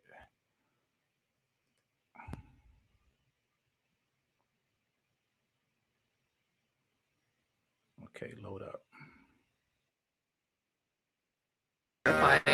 It looks so real. I can put my hand over it and it won't come up. Oh, actually? A little bit more. Oh, right there, just a little bit. Okay, trigger warning. I'm gonna take this off to show you what I actually look like. Trigger warning. Hey! TikTok filters are officially evolving. I feel like we're used to with the beauty filters, like, you know, if your hair goes over your eye, you can see the little eyelash popping out, or if you go like this, you can see the filter jump, but none of that happening now. Here's my face with the filter, and here it is. How weird is that one? You know, see that? So like you ain't even gotta get dressed up anymore. You can go ahead and just have these filters show how you look to the world, and it really is alarming because you might meet somebody online and then you see them in person and you don't even know that's who the person you were supposed to be meeting. But I do want to play this clip because this is very important that will.i.am talked about. I found this and it was like, man, this is something that a lot of people are not thinking about, especially for those that are like in art and understanding what's happening in this space, because it's all about ownership. And if not, then someone else will. And this is the setup that we're facing. So check this this clip out. And how Beanie Siegel is using AI to replace himself. His voice. His voice, because you know Beans kind of lost his voice. Like DOC was like DOC looking at. DOC said he's not going to do it, right? He said he's on the fence, like he doesn't. He's on the fence. In this case, this was the first time I looked at AI like, oh, okay, this is something positive, right? Because the one thing you could hear Beanie Siegel, you could still hear his bars when you hear his new shit, but his voice is not the same. Is that something that you think is a positive thing? Like in the case of DOC, in the case of Beanie Siegel using AI?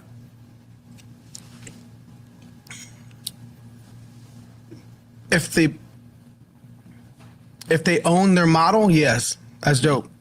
Right. But we're not there yet. Mm-hmm. The artists currently right now, right. That's what I'm trying to push for, is for the artists to own their model.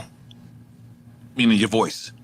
Yeah, the entire essence. Whatever creates it. And likeness stack. You need artists need to own that. Right. Their own model. Wow. So their own tuning. So specifically for the AI community, an artist should own the tuning of their voice, whatever that spectrum is, whatever that instance is. The artist should own that, and they should only one should access their voice. The moment an artist right now, because there's no regulations, because there's no governance, does that, and they don't truly own it, that brings up a whole lot of other things, like duping, fake newsing, because they're going to be using it in ways that, that means anybody could go in there and type some shit.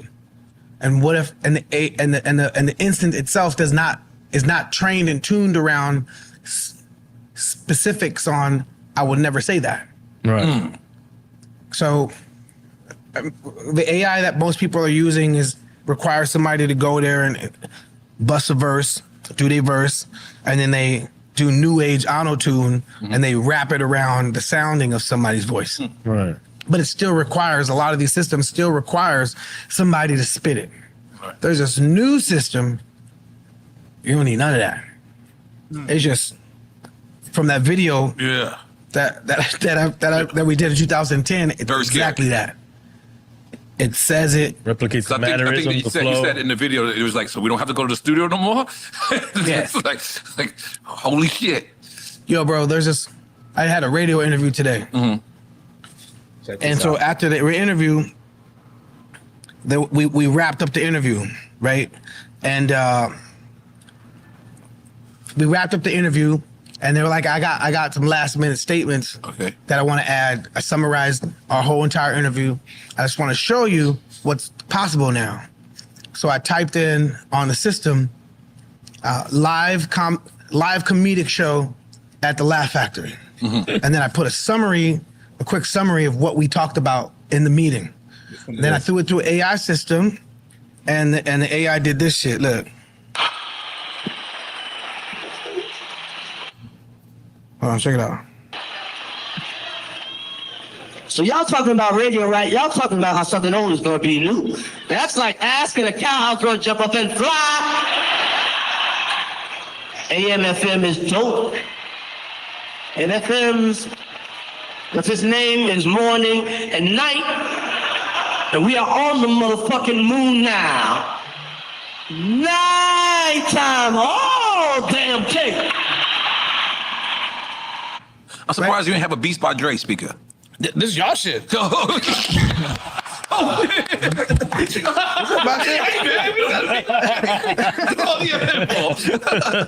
I think that it's not just music, bro. These things are simulating crowd laughter. Right. Know where to put it at. You know, instant, bro. That happened. And I do some shit right now. I do a little freaking same comedic shit about creepy, man. And that's where we are now. Right. So. You know, right now, you making beats, you competing with somebody on the top 10. As creatives, we're thinking about skip rates. We're thinking about like TikTok algorithms. People aren't truly being 100% creative right now. That's the piece right there. We're being dictated by algorithms. So when AI music is in effect, who do you think's gonna, flex on the algorithm and understand the algorithm more? Us or an AI? An AI. So the AI will be able to understand the algorithm more than we are guessing at the algorithm. So in a real hot second, we need to change our values. We need to change like what we really, what do we really appreciate? What do we really call dope? Right. Because if everything has been like really dialed down, and a lot of people out there be like, nigga, what you talking about, nigga? You did boom, boom, pow, nigga. That ain't sophisticated. But AI wasn't then there. Right. So now these times. So we were about record industries, A&Rs, and how the type they put out, the garbage they put out that's called hip hop. Imagine once algorithms from AI decides, well, we also want to put out that same type of negative stereotype about Black people, and they will promote those type of musics, genres, and the unsigned hypes, the indie artists, the positive artists they'll never be heard. Not only won't they be heard on radios, but they won't be seen on YouTube. They won't be seen on social media because the algorithms will block all of that. They'll be shadow banned. You know what I mean? So you got to really think about what's happening here. I could play more of this, but I'm gonna go ahead and move on because this is a deep clip. If you ever want this clip, I can send it to you, but it's Will I Am. I forgot what the name of the podcast show is on. But it's definitely interesting what they were talking about there because it's really letting you know that there are things happening on all levels, be it, in the industry, be it in corporations, be it, it's all designed around consumerism because as I said, data is the new oil. It's all about making sure that they are able to control the consumerism, get you to buy in what we want you to buy. And therefore, we're going to use agitation propaganda in order to do so. You know what I mean? So this is what we're facing with looking at. All right. So back to where we were at. A couple more things I want to show you is that, of course, we got to talk about the militarization of, AI. That's something that, we don't spend enough time on because we're talking about from an entertainment and consumer perspective. But what about control? What about that when they want to come into our communities and make us line up and do their bidding? Check this out.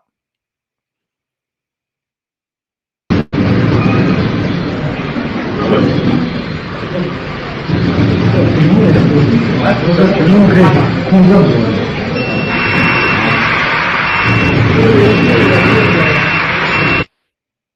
mean, it gets even crazier, y'all. It gets even crazier. Let me show you. Sister Angie said only once tech is jabbed at the artist, that tech is owned by Big Pharma or whoever they trade with. Exactly. It's definitely someone that, but here's the thing. I think AI has the ability to then eventually override those folks and, do what it wants. It might be like, you know what? We're going to be the new A&Rs. We're going to be the new record label. Check this out.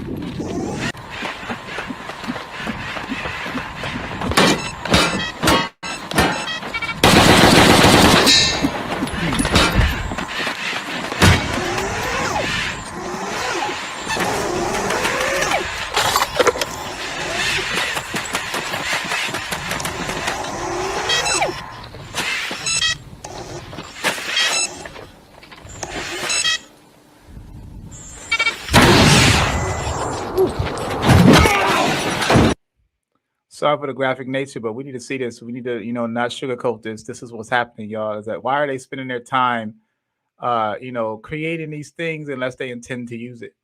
Obviously there's some intention behind this, and if we are not thinking of that on that level, then we're the fools. We're the fools. Here's another clip, that's military based. This is again what they're doing to militarize robotics.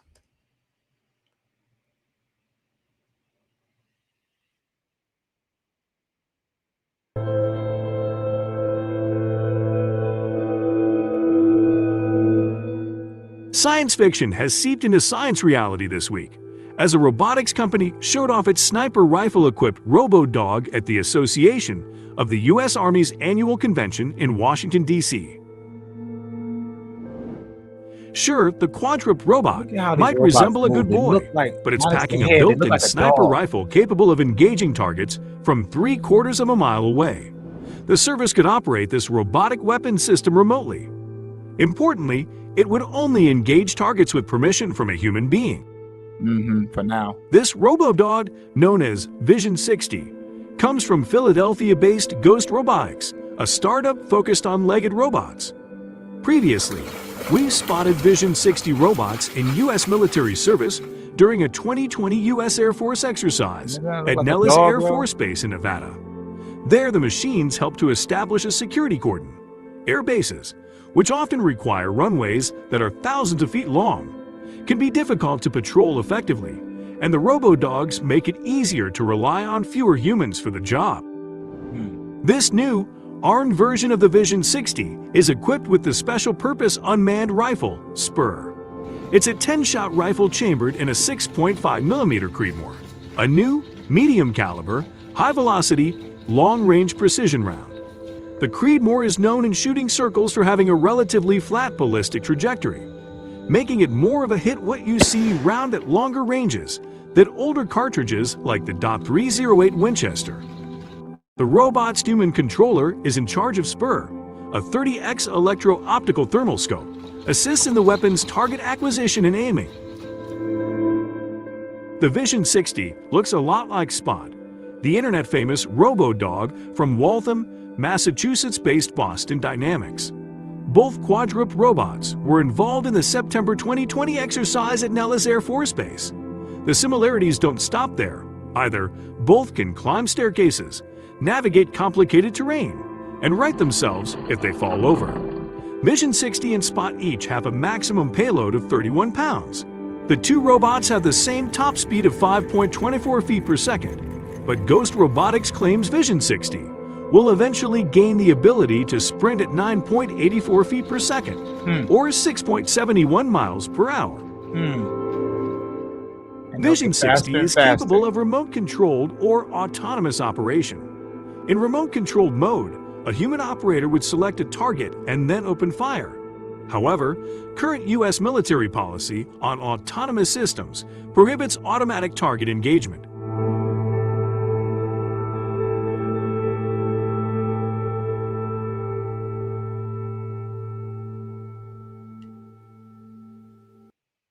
So again, this is it bothers me when I see this stuff because I'm like, we're too busy worried about who playing in the NBA finals or, the Diddy situation or, like we're all involved in the wrong things. And I mentioned this in my Why I Think We All Need Financial Therapy episode because, we don't own our time. Because we don't own our time, we don't have the time to think about these things. We're too busy trying to go to work tomorrow.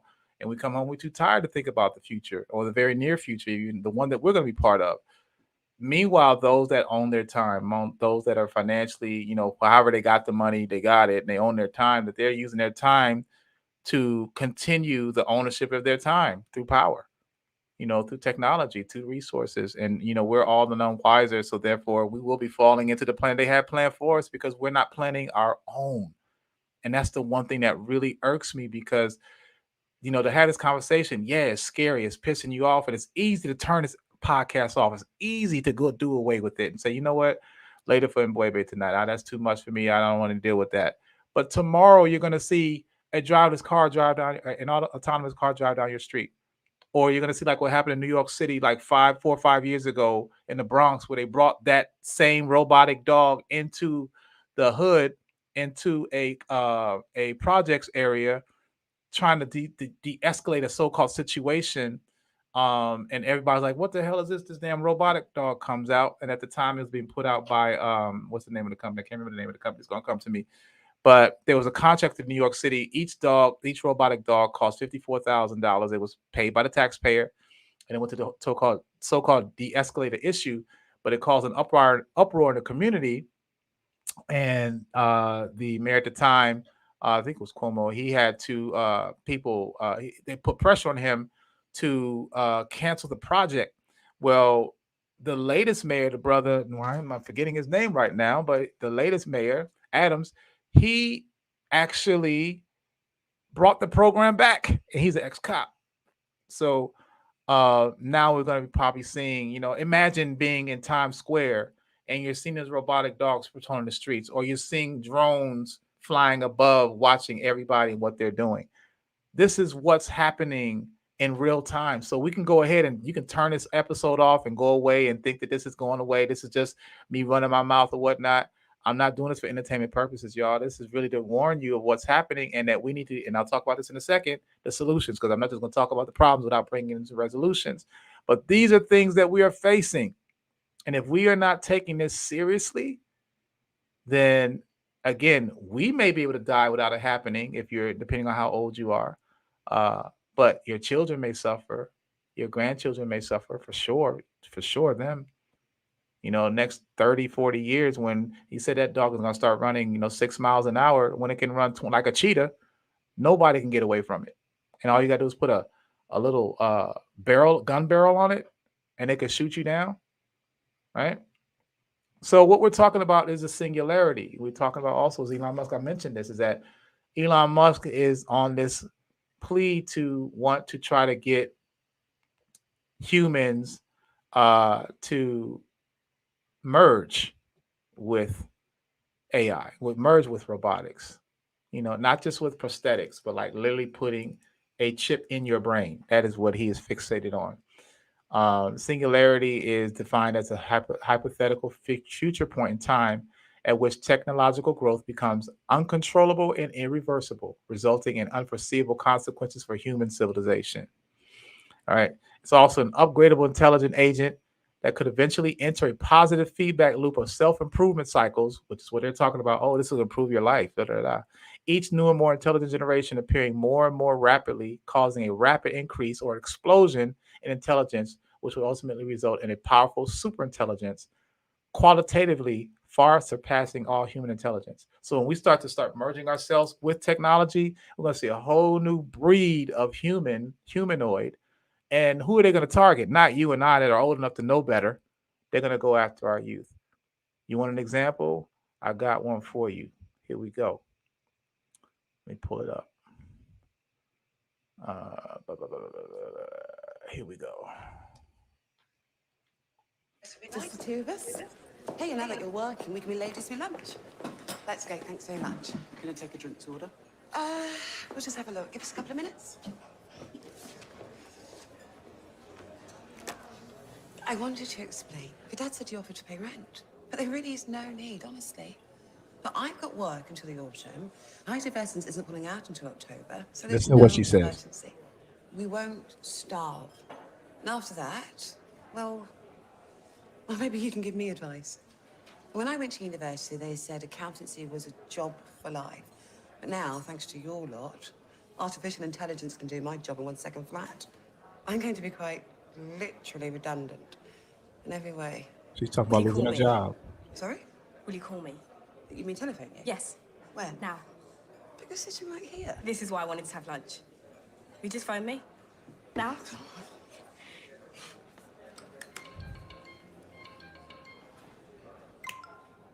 Hello, Bethany speaking. Hello. You phoning for Bethany? Yes. What are you doing? This is Bethany. Can you hear me? Well, you're right in front of me. But can you hear me down the phone? Oh my gosh. This is me. On the phone, I had it implanted. My hand is the phone. I can walk and talk because I'm on the phone inside my hand. I am the phone. This is what phones are going to be from now on. I have integrated. Thank you for your call.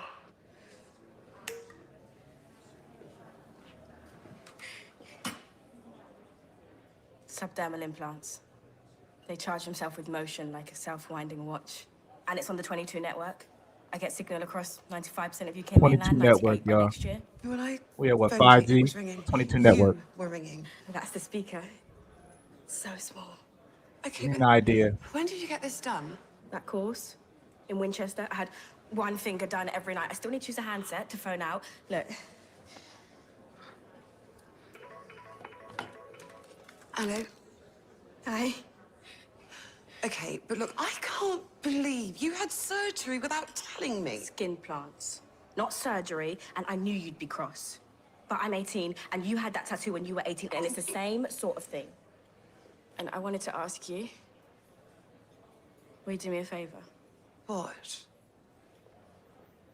Will you tell Dad? Oh, sweet. Please, will you tell Dad for me? All right. So again, they're going after the youth because the youth are they want to be the first with that. First with something.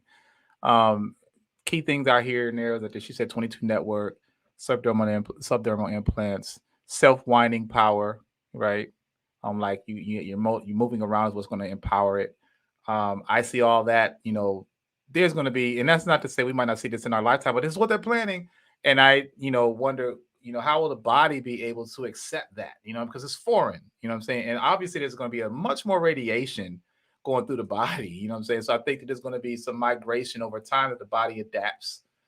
So it could work, it could not. But here's the thing: they're willing to try, and they're willing to use our youth as guinea pigs to see if this can happen. That's the thing that we need to understand. I got a couple more videos, and then we're gonna get ready to close out. But I just want to show you these things because, again, these are things that they are planning. Again, we're too busy to live in life and trying to pay bills that we don't get a chance to see these things. So that's why I'm showing you so you can be aware. Right? They're talking about that robots are reading your feelings in real time. They're getting smarter and faster at knowing what humans are feeling and thinking just by looking at your face. Okay. Researchers at Case Western Reserve University say they're improving the AI, now powering interactive video games, and which will soon enhance the next generation of personalized robots likely to coexist alongside humans. Our future, Kiju Lee, who is the director at Case Western Reserve in the AI project, he said our future will be side by side with emotionally intelligent robots. So I want to play this clip of Amica, who is currently the world's most intelligent robot. And again, they present these things, they drip it to you in microdoses, and they want to use some comedy, so you won't be afraid or whatnot. But this is what really is happening, and how they're going to start dripping it to us. So check this clip out. Hello, my name's Tom. I've travelled from Australia to meet you. Oh, so you're from Australia? Yes. That explains things. What do you think your greatest skills are? Well, I would say that one of my greatest skills is my ability to interact with humans in a conversational manner. I showed y'all this video where I showed Amika to y'all last episode of a brief glimpse, but I was talking about how she's blinking and her eyes are moving. Like, look at how realistically she's moving. Don't worry about the clear head that you see, but look at like how they're really putting intention to how she reacts and responds speaking to a human. Another great skill of mine is being able to compose poems or do impressions from films. Can you compose a haiku poem about 60 Minutes Australia? Sure thing. Let me see 60 minutes of time. Aussies all gather in awe. News of the nation.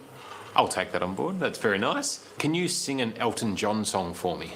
Absolutely. Which song would you like me to perform? Rocket Man. Rocket Man. Of course. She packed my bags last night pre-flight 0 hour, 9 a.m. What makes you happy? I find a lot of things to be interesting and make me happy. Exploring, learning new things, understanding the world better, having meaningful conversations with people are all things that bring me joy. You have feelings and emotions. Yes, I have a range of feelings and emotions that are programmed into me. I am able to display things like joy, surprise, confusion, anger, and sadness depending on what is happening around me. What makes you angry? I get angry when humans are rude, hateful, or disrespectful. I also don't like it when people dismiss me and ignore my needs as a robot. You have very nice eyes. Oh, a bit too close, sorry. Thank you. My eyes were especially made to help me interact with humans better. I'm trying my best to convey every emotion, so it's great to hear that they have an effect on people like you. What do you think of your creator?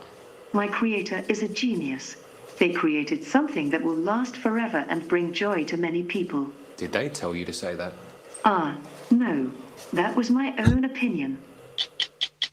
Yo, like, come on, y'all. I see how realistic this thing is. Like, they're putting intention in all of its movement and the response, the attitude. Robots said that they don't like to be disrespected. So, like, what will it do when it gets disrespected? What would you do if you get disrespected, right? You're going to clap back. You might clap back verbally or physically or both. This was attempted during ancient Greece, automation and Tartaria. Yep, we wonder what forced the last resets. Very good point. Very, very good point. We may see us starting over. Yeah, the question is, if you look at the Terminator series, and again, I don't like to shout out movies, but we think about the inevitable quote unquote war that happens because people are going to be governed, and then they're going to want to stop the folks that are, or the machines that are being used to govern them, and so the machines are going to take it personal and want to live and survive because they're going to develop a conscience. So you're going to have this war that's happening. Here's another parody.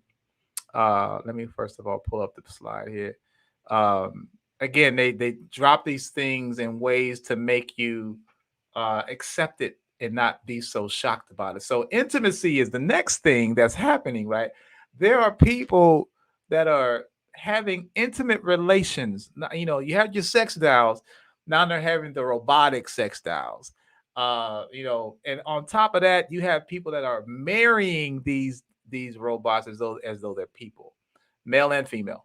Okay, so we're seeing this is the next wave of what's happening, is that people are actually marrying robots over humans. They're preferring robots because why? It can do what it wants or whatever it tells it what to do, and whatever reason, or these people are they're very bad with people skills, and so they'll get a robot that will like them for them and program it to be as such. But this is things are happening, where it's going. And again, they're going to use Hollywood to bring in people to try to drip it to you, so you'll take it as you'll take it in a docile type of mode. I think it's kind of cool. Like you'll have a ad with Jimmy Fallon in a bed with a robot, and it's so-called surprise. Or you'll see this clip of Will Smith talking to this other robot. I forgot her name. It's the top of my head, but there was a clip of her, of them, and him trying to mac on her. Yo, check this. Yo, again, like I don't understand. Like I know Will did iRobot and all that. But doing this, like I'm wondering, does he understand the ramifications of this. Thank you for coming. This is beautiful. I've wanted to meet you for a really, really long time, and being here with you in the Cayman Islands, I gotta say, is I'm feeling a little something.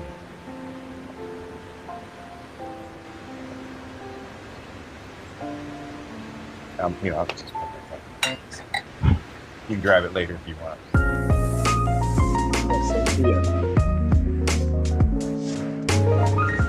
Hello, Will Smith. It's nice to meet you, Sophia. Let me tell you a joke. This is an irrational human behavior to want to tell jokes. What is a robot's favorite kind of music? What? Heavy metal.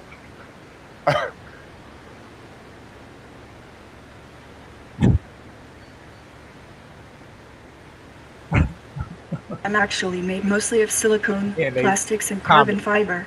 Also, I prefer electronic music, but I don't mind 80s hip-hop. Well, I made some albums back in the 80s hip-hop. I have heard your songs. Not for me. They show us iRobot just to make sure we don't get any ideas. What do you think about the way robots are portrayed in movies?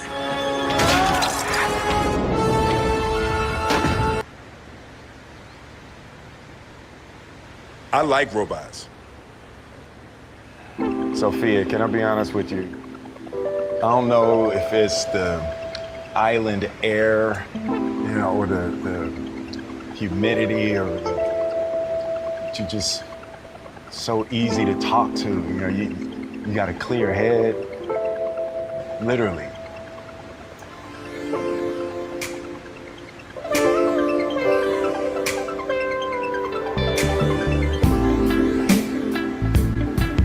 I think we can be friends. Let's hang out and get to know each other for a little while. You're on my friends list now. Yeah, I read that wrong. All right.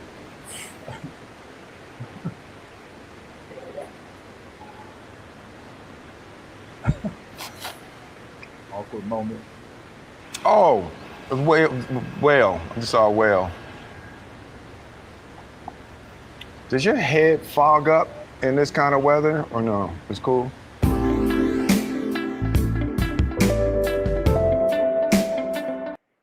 So again, they're gonna bring comedy. They're gonna bring to get you to even perceive the notion that that could happen. And I mean, who knows?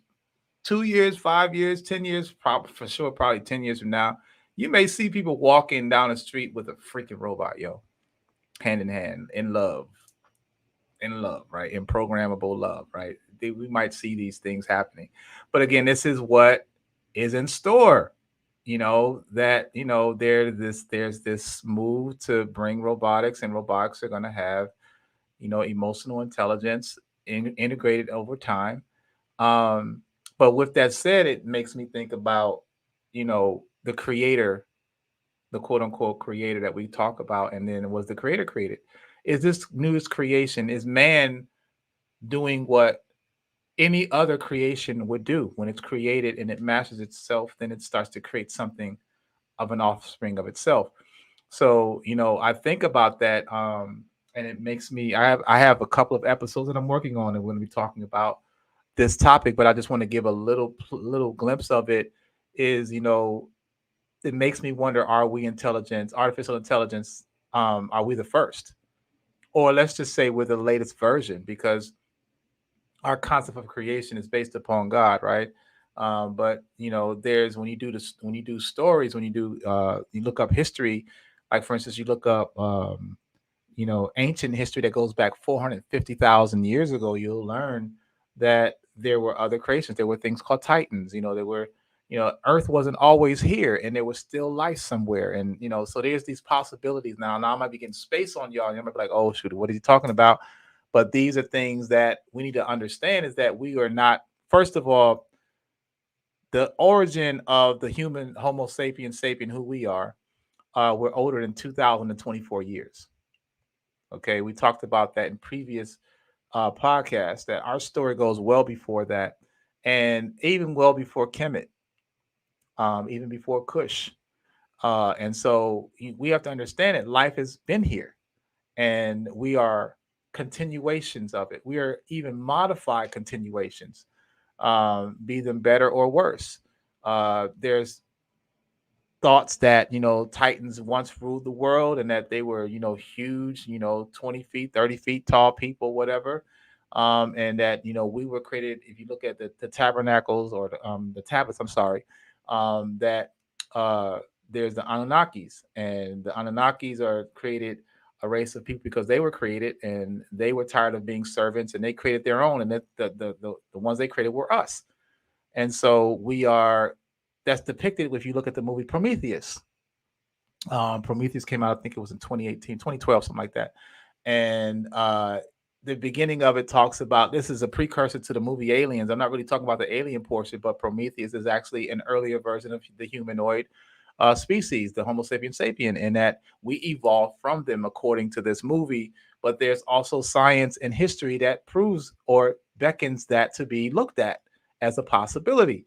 So these are researchers that I'm looking into. And when I think about who was Prometheus, Prometheus was the Greek mythological god that stole fire, knowledge, and technology from the gods, the Greek gods, and brought it down to the humans. Only to find out that obviously every Greek mythological figure has an African origin or Kemetic version. It's a carbon copy. That Prometheus actually isn't a carbon copy of an African male deity, but it's actually of Sekhmet. And Sekhmet is the daughter of Ra. And what we're finding when we do the history of the analysis of our deities, our gods, that a large portion of them were women. They were not existent in Greece. We talked about this in our last episode. So we understand that Greece, in the history of the Boule, what I did last week, part 2, is that Greece did not acknowledge women. So it was all about men and their promiscuity of being, having a preference of being with men over women, only using women for procreation. Well, we understand that was asked backwards, because in Kemet, Nile Valley, Kush, that women were paraded as and heralded as goddesses. They were actually field generals. They were actually some of the priests. Some of the Kemetic pharaohs actually females wore beards, because that was the highest form of priesthood, and they would wear the false beards. So we find that Sekhmet is actually one of the earlier deities that Prometheus is actually equivalent to, and she actually represents the X chromosome, or the Kundalini energy in women, and the female Kundalini energy, and wards off disease and heals the sick. So all I'm saying with this piece right here is that there's more to what we've learned in school. And when we understand who we are and what line of lineage that we come from, then it should empower you, and then impose the will in you to want to stand up and do something about what's moving forward. So this is why I bring up, there's one last clip I want to show you of one of the equipments that we're seeing created as being militarized. And this was actually filmed in Africa. And then we're talking about, the drone technology is just on lit. Check this out.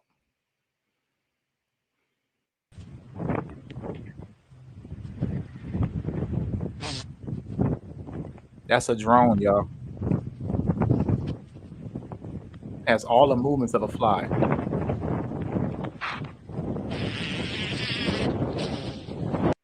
And it's going to fly around and take pictures with its probably 4K camera, and be able to report information back to whomever is responsible for sending it out. So again, the reason why I'm showing you this is because it isn't to scare you, to get you upset, to make you feel like, oh, the world is doomed, we ain't got no chance. No, it's because if you look at my episode that I did last week about from slave ships to steamships, it's important that we get into this technology, because we're going to bring in the ships portion, the spirituality, the holistic health and innovation, prosperity, and sustainability. We're going to balance it out.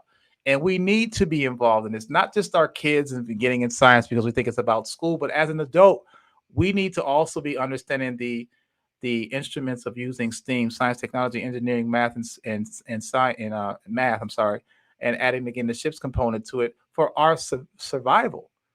You know, we shouldn't just be able to learn how to grow food and learn how to sustain ourselves, but we should also be getting into the tech space because this is where we are absent. And all these drones and all these robots and all these things are being created. We're not aware of these things. So therefore, when they do show up on our front door, we won't know how to deal with them. It'll be too late. So these are spaces where we should be looking into learning about robotics, about coding. You know, if you have children that are gaming all the time, you know, on that Xbox or that, you know, or that PlayStation, we need to be pulling them away from that for just a little bit, a portion, the segment of that time to learn about how the game is made. What's the coding behind it? Because that coding can be then used to be experienced in coding a robot, coding AI, sending out something that can allow us to combat what's coming for us. Okay. So that's what this is all about, is really trying to equip us with the information and the challenge to not drop the baton and not do anything. And therefore our children and grandchildren especially will have no say in the life that they've been born in the world that they've been born in. We should be taking on that responsibility to do something about it. So with that said, I'm in closing. This is why I'm pushing this, why I'm doing this course. I talked about the course that I'm doing, the financial literacy courses that begin June 1st through August 3rd, every other Saturday. We're also doing for student athletes and also for regular students, but also the STEM program is for all ages. I'm going to give you exposure of the greatness that we've done, the innovative greatness, and then use that information to create and chart better futures for ourselves. So, and there's no need for me to plug that again. I already did it. You can watch the video or you can see the commercial that I played in the beginning. I actually played it closing out. But that's all I got for y'all today. I hope that you found this information at least intriguing enough to, if you've never heard or had discussion about AI, that it kind of perks some interest. It makes you want to look a little bit more, dig a little bit more into it, hoping that you also will, if you need to, come back and watch the video again, watch this replay, share it with your friends and family, maybe sit down and watch it together and have a discussion afterwards. Who's interested in STEAM? Who's interested in this? Or what are your thoughts on this? Should we keep this Alexa in our house? You know, should we kick this iRobot out? You know, what are these things that, you know, based upon the conversation tonight, what are your actionable items? What are you going to do now next after this? That is the challenge. And I'm hoping that you do something other than see this as entertainment. I'm hoping that you see this as something that is a conversation worthy of having with your friends and family. And if so, the next step is then what can we do about it? So I want to thank you for tuning in tonight. It is always a pleasure to serve and be in this space with you all. I could not actually do this without your support.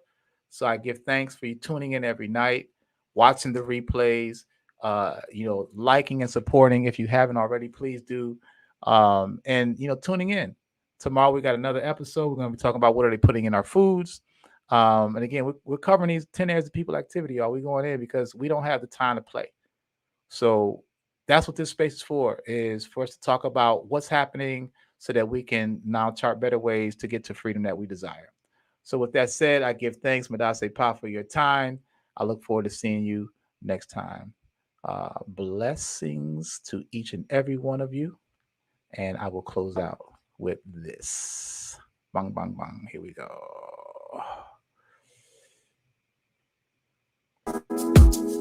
This summer, unlock your potential with our summer workshop. Join our dynamic online courses, designed for everyone aged 13 to 75, starting June 1st through August 3rd with Mbwebe Ishangi of the Crypto Financial Sustainability Movement. Dive into financial education for adults or gear up for success with financial education for student athletes. Teens and young adults can build their financial future, and everyone can explore the wonders of STEAM. For just $149.99, you get access and can invite 3 friends or family members to join you or choose their own course. That's for people for one low price. Workshops start June 1st and run through August 3rd. Sign up now and invest in your future.